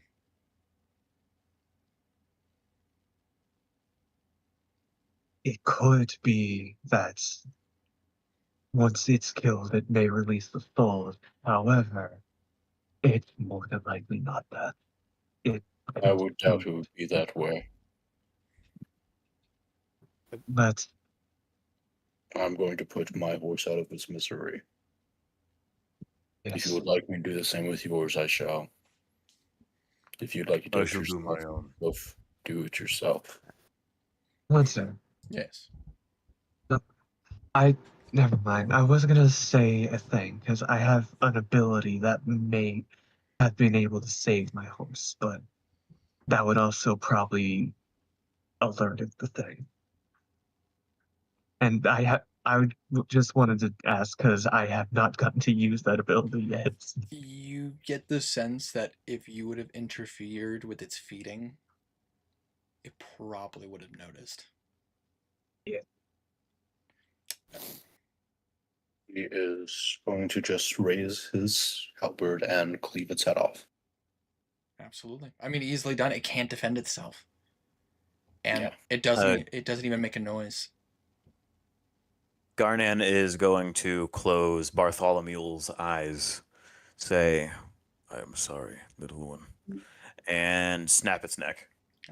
Easily done. With Garnan's But- strength, not a problem. If I do not have to. Simple slitting of the throat. Blue's Reluctantly, going but to not like he has a choice. Blue's going to turn his death brand into just a dagger and just insert it into the brain. Absolutely. And I would say, like, for you, better say, you can make death very quick. Oh, I would imagine. Better say, you watch as Alosa. And Belray casts Sacred Flame on it. Morbid. Damn. Not death. Not quick death. And still manages to miss.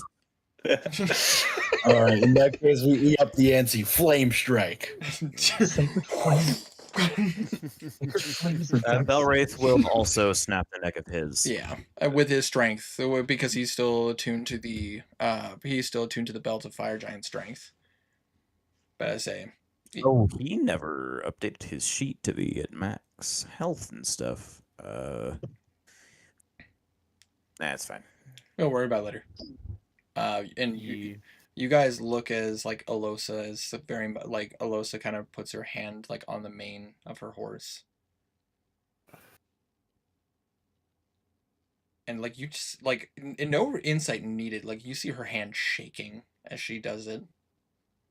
Alosa, do you wish for me to do it for you? Yeah. I can't. I understand. Look away. You watch as she kind of gets up and looks away.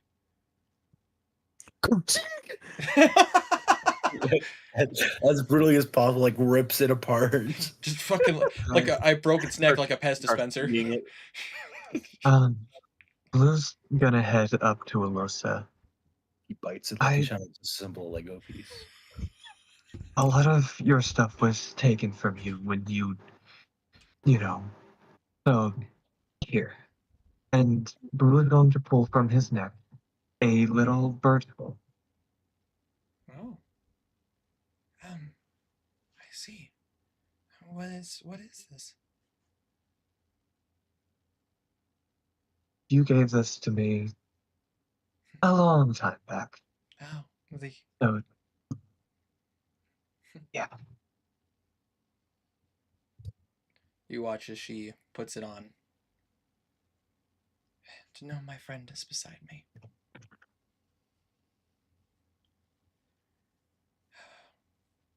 I've never seen a creature like that before. It drained the life out of everything here. You guys watch like a time lapse. The trees that it touched have already already blighted and they're basically dead. The grass brown wherever it touched. About to say everywhere it touches is exactly like the Blight Forest. Everywhere the thumb touches is yours. Everywhere the creature touches is yours. No. So we're killing that thing, right? I don't think we have much of a choice. I would like to. That creature is too dangerous. Very much agreed. I would prefer we wait for Flint. We find some cave or something, set up shop, and we will wait for him. Try to keep an eye on that thing, because it's kind of hard to not keep an eye on that. Ah, Belwraith is typing. Wanderer, you woke up. Nah, he just fell on his keyboard and it. But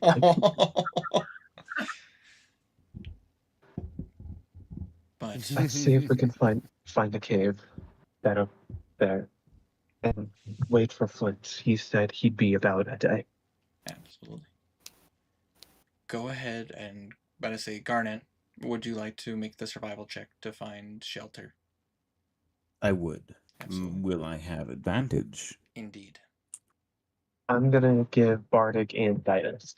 Probably good, because I was about to say the DC is going to be Still have higher. Bardic's, bro? What the fuck? Yeah. Yeah. I had one left. How many do you have? I think 6. 5. Like 5 or 6? I'm trying to remember. You've lost 5, haven't you?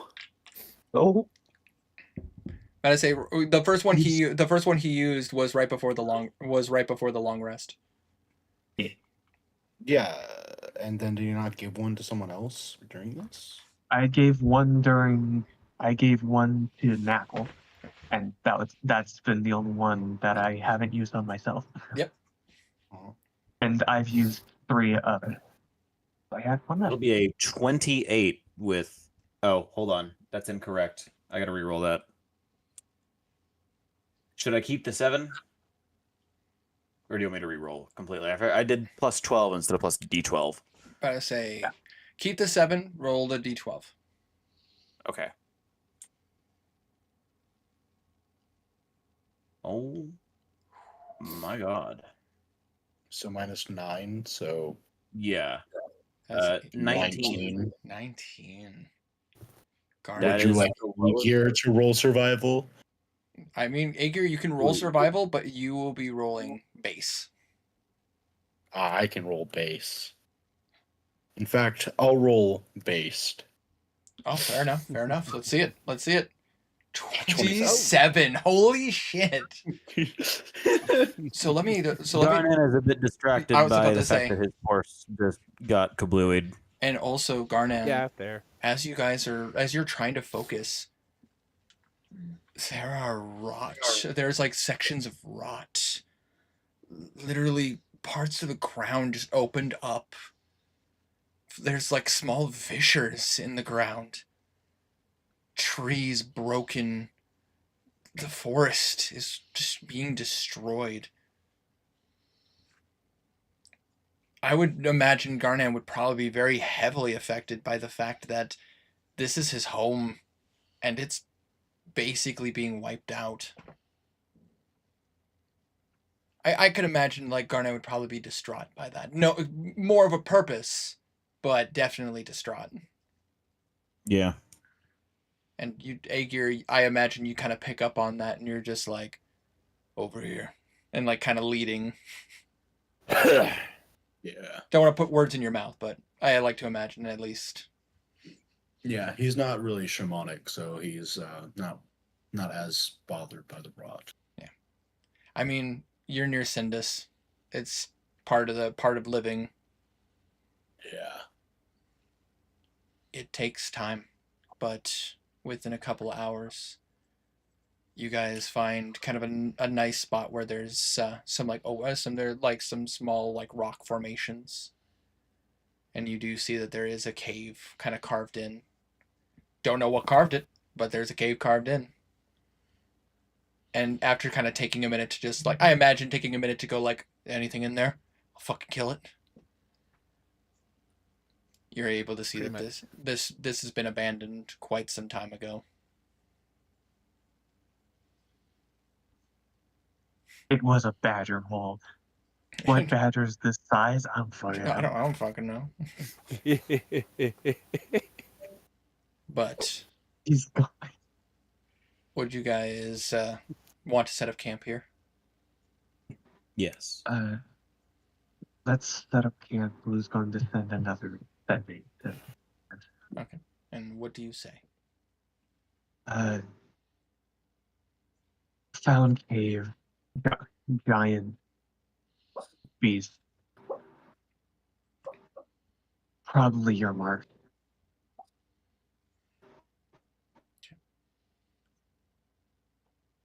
You get a response. Be careful. It knows when you're watching.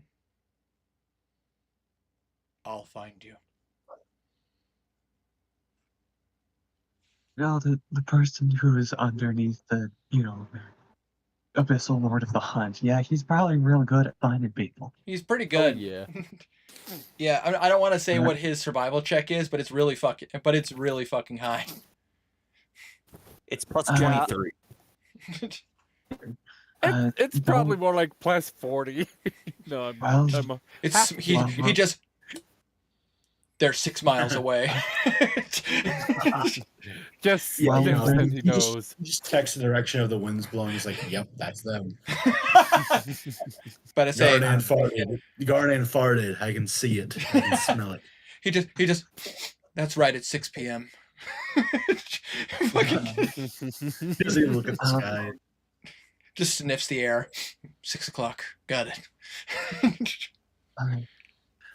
Don't look at that creature. According to Flint, it knows if you're looking at it. He said he'll be able to find us. How about we stay here? We have watches and try to get some rest. Sounds good. I'll take first.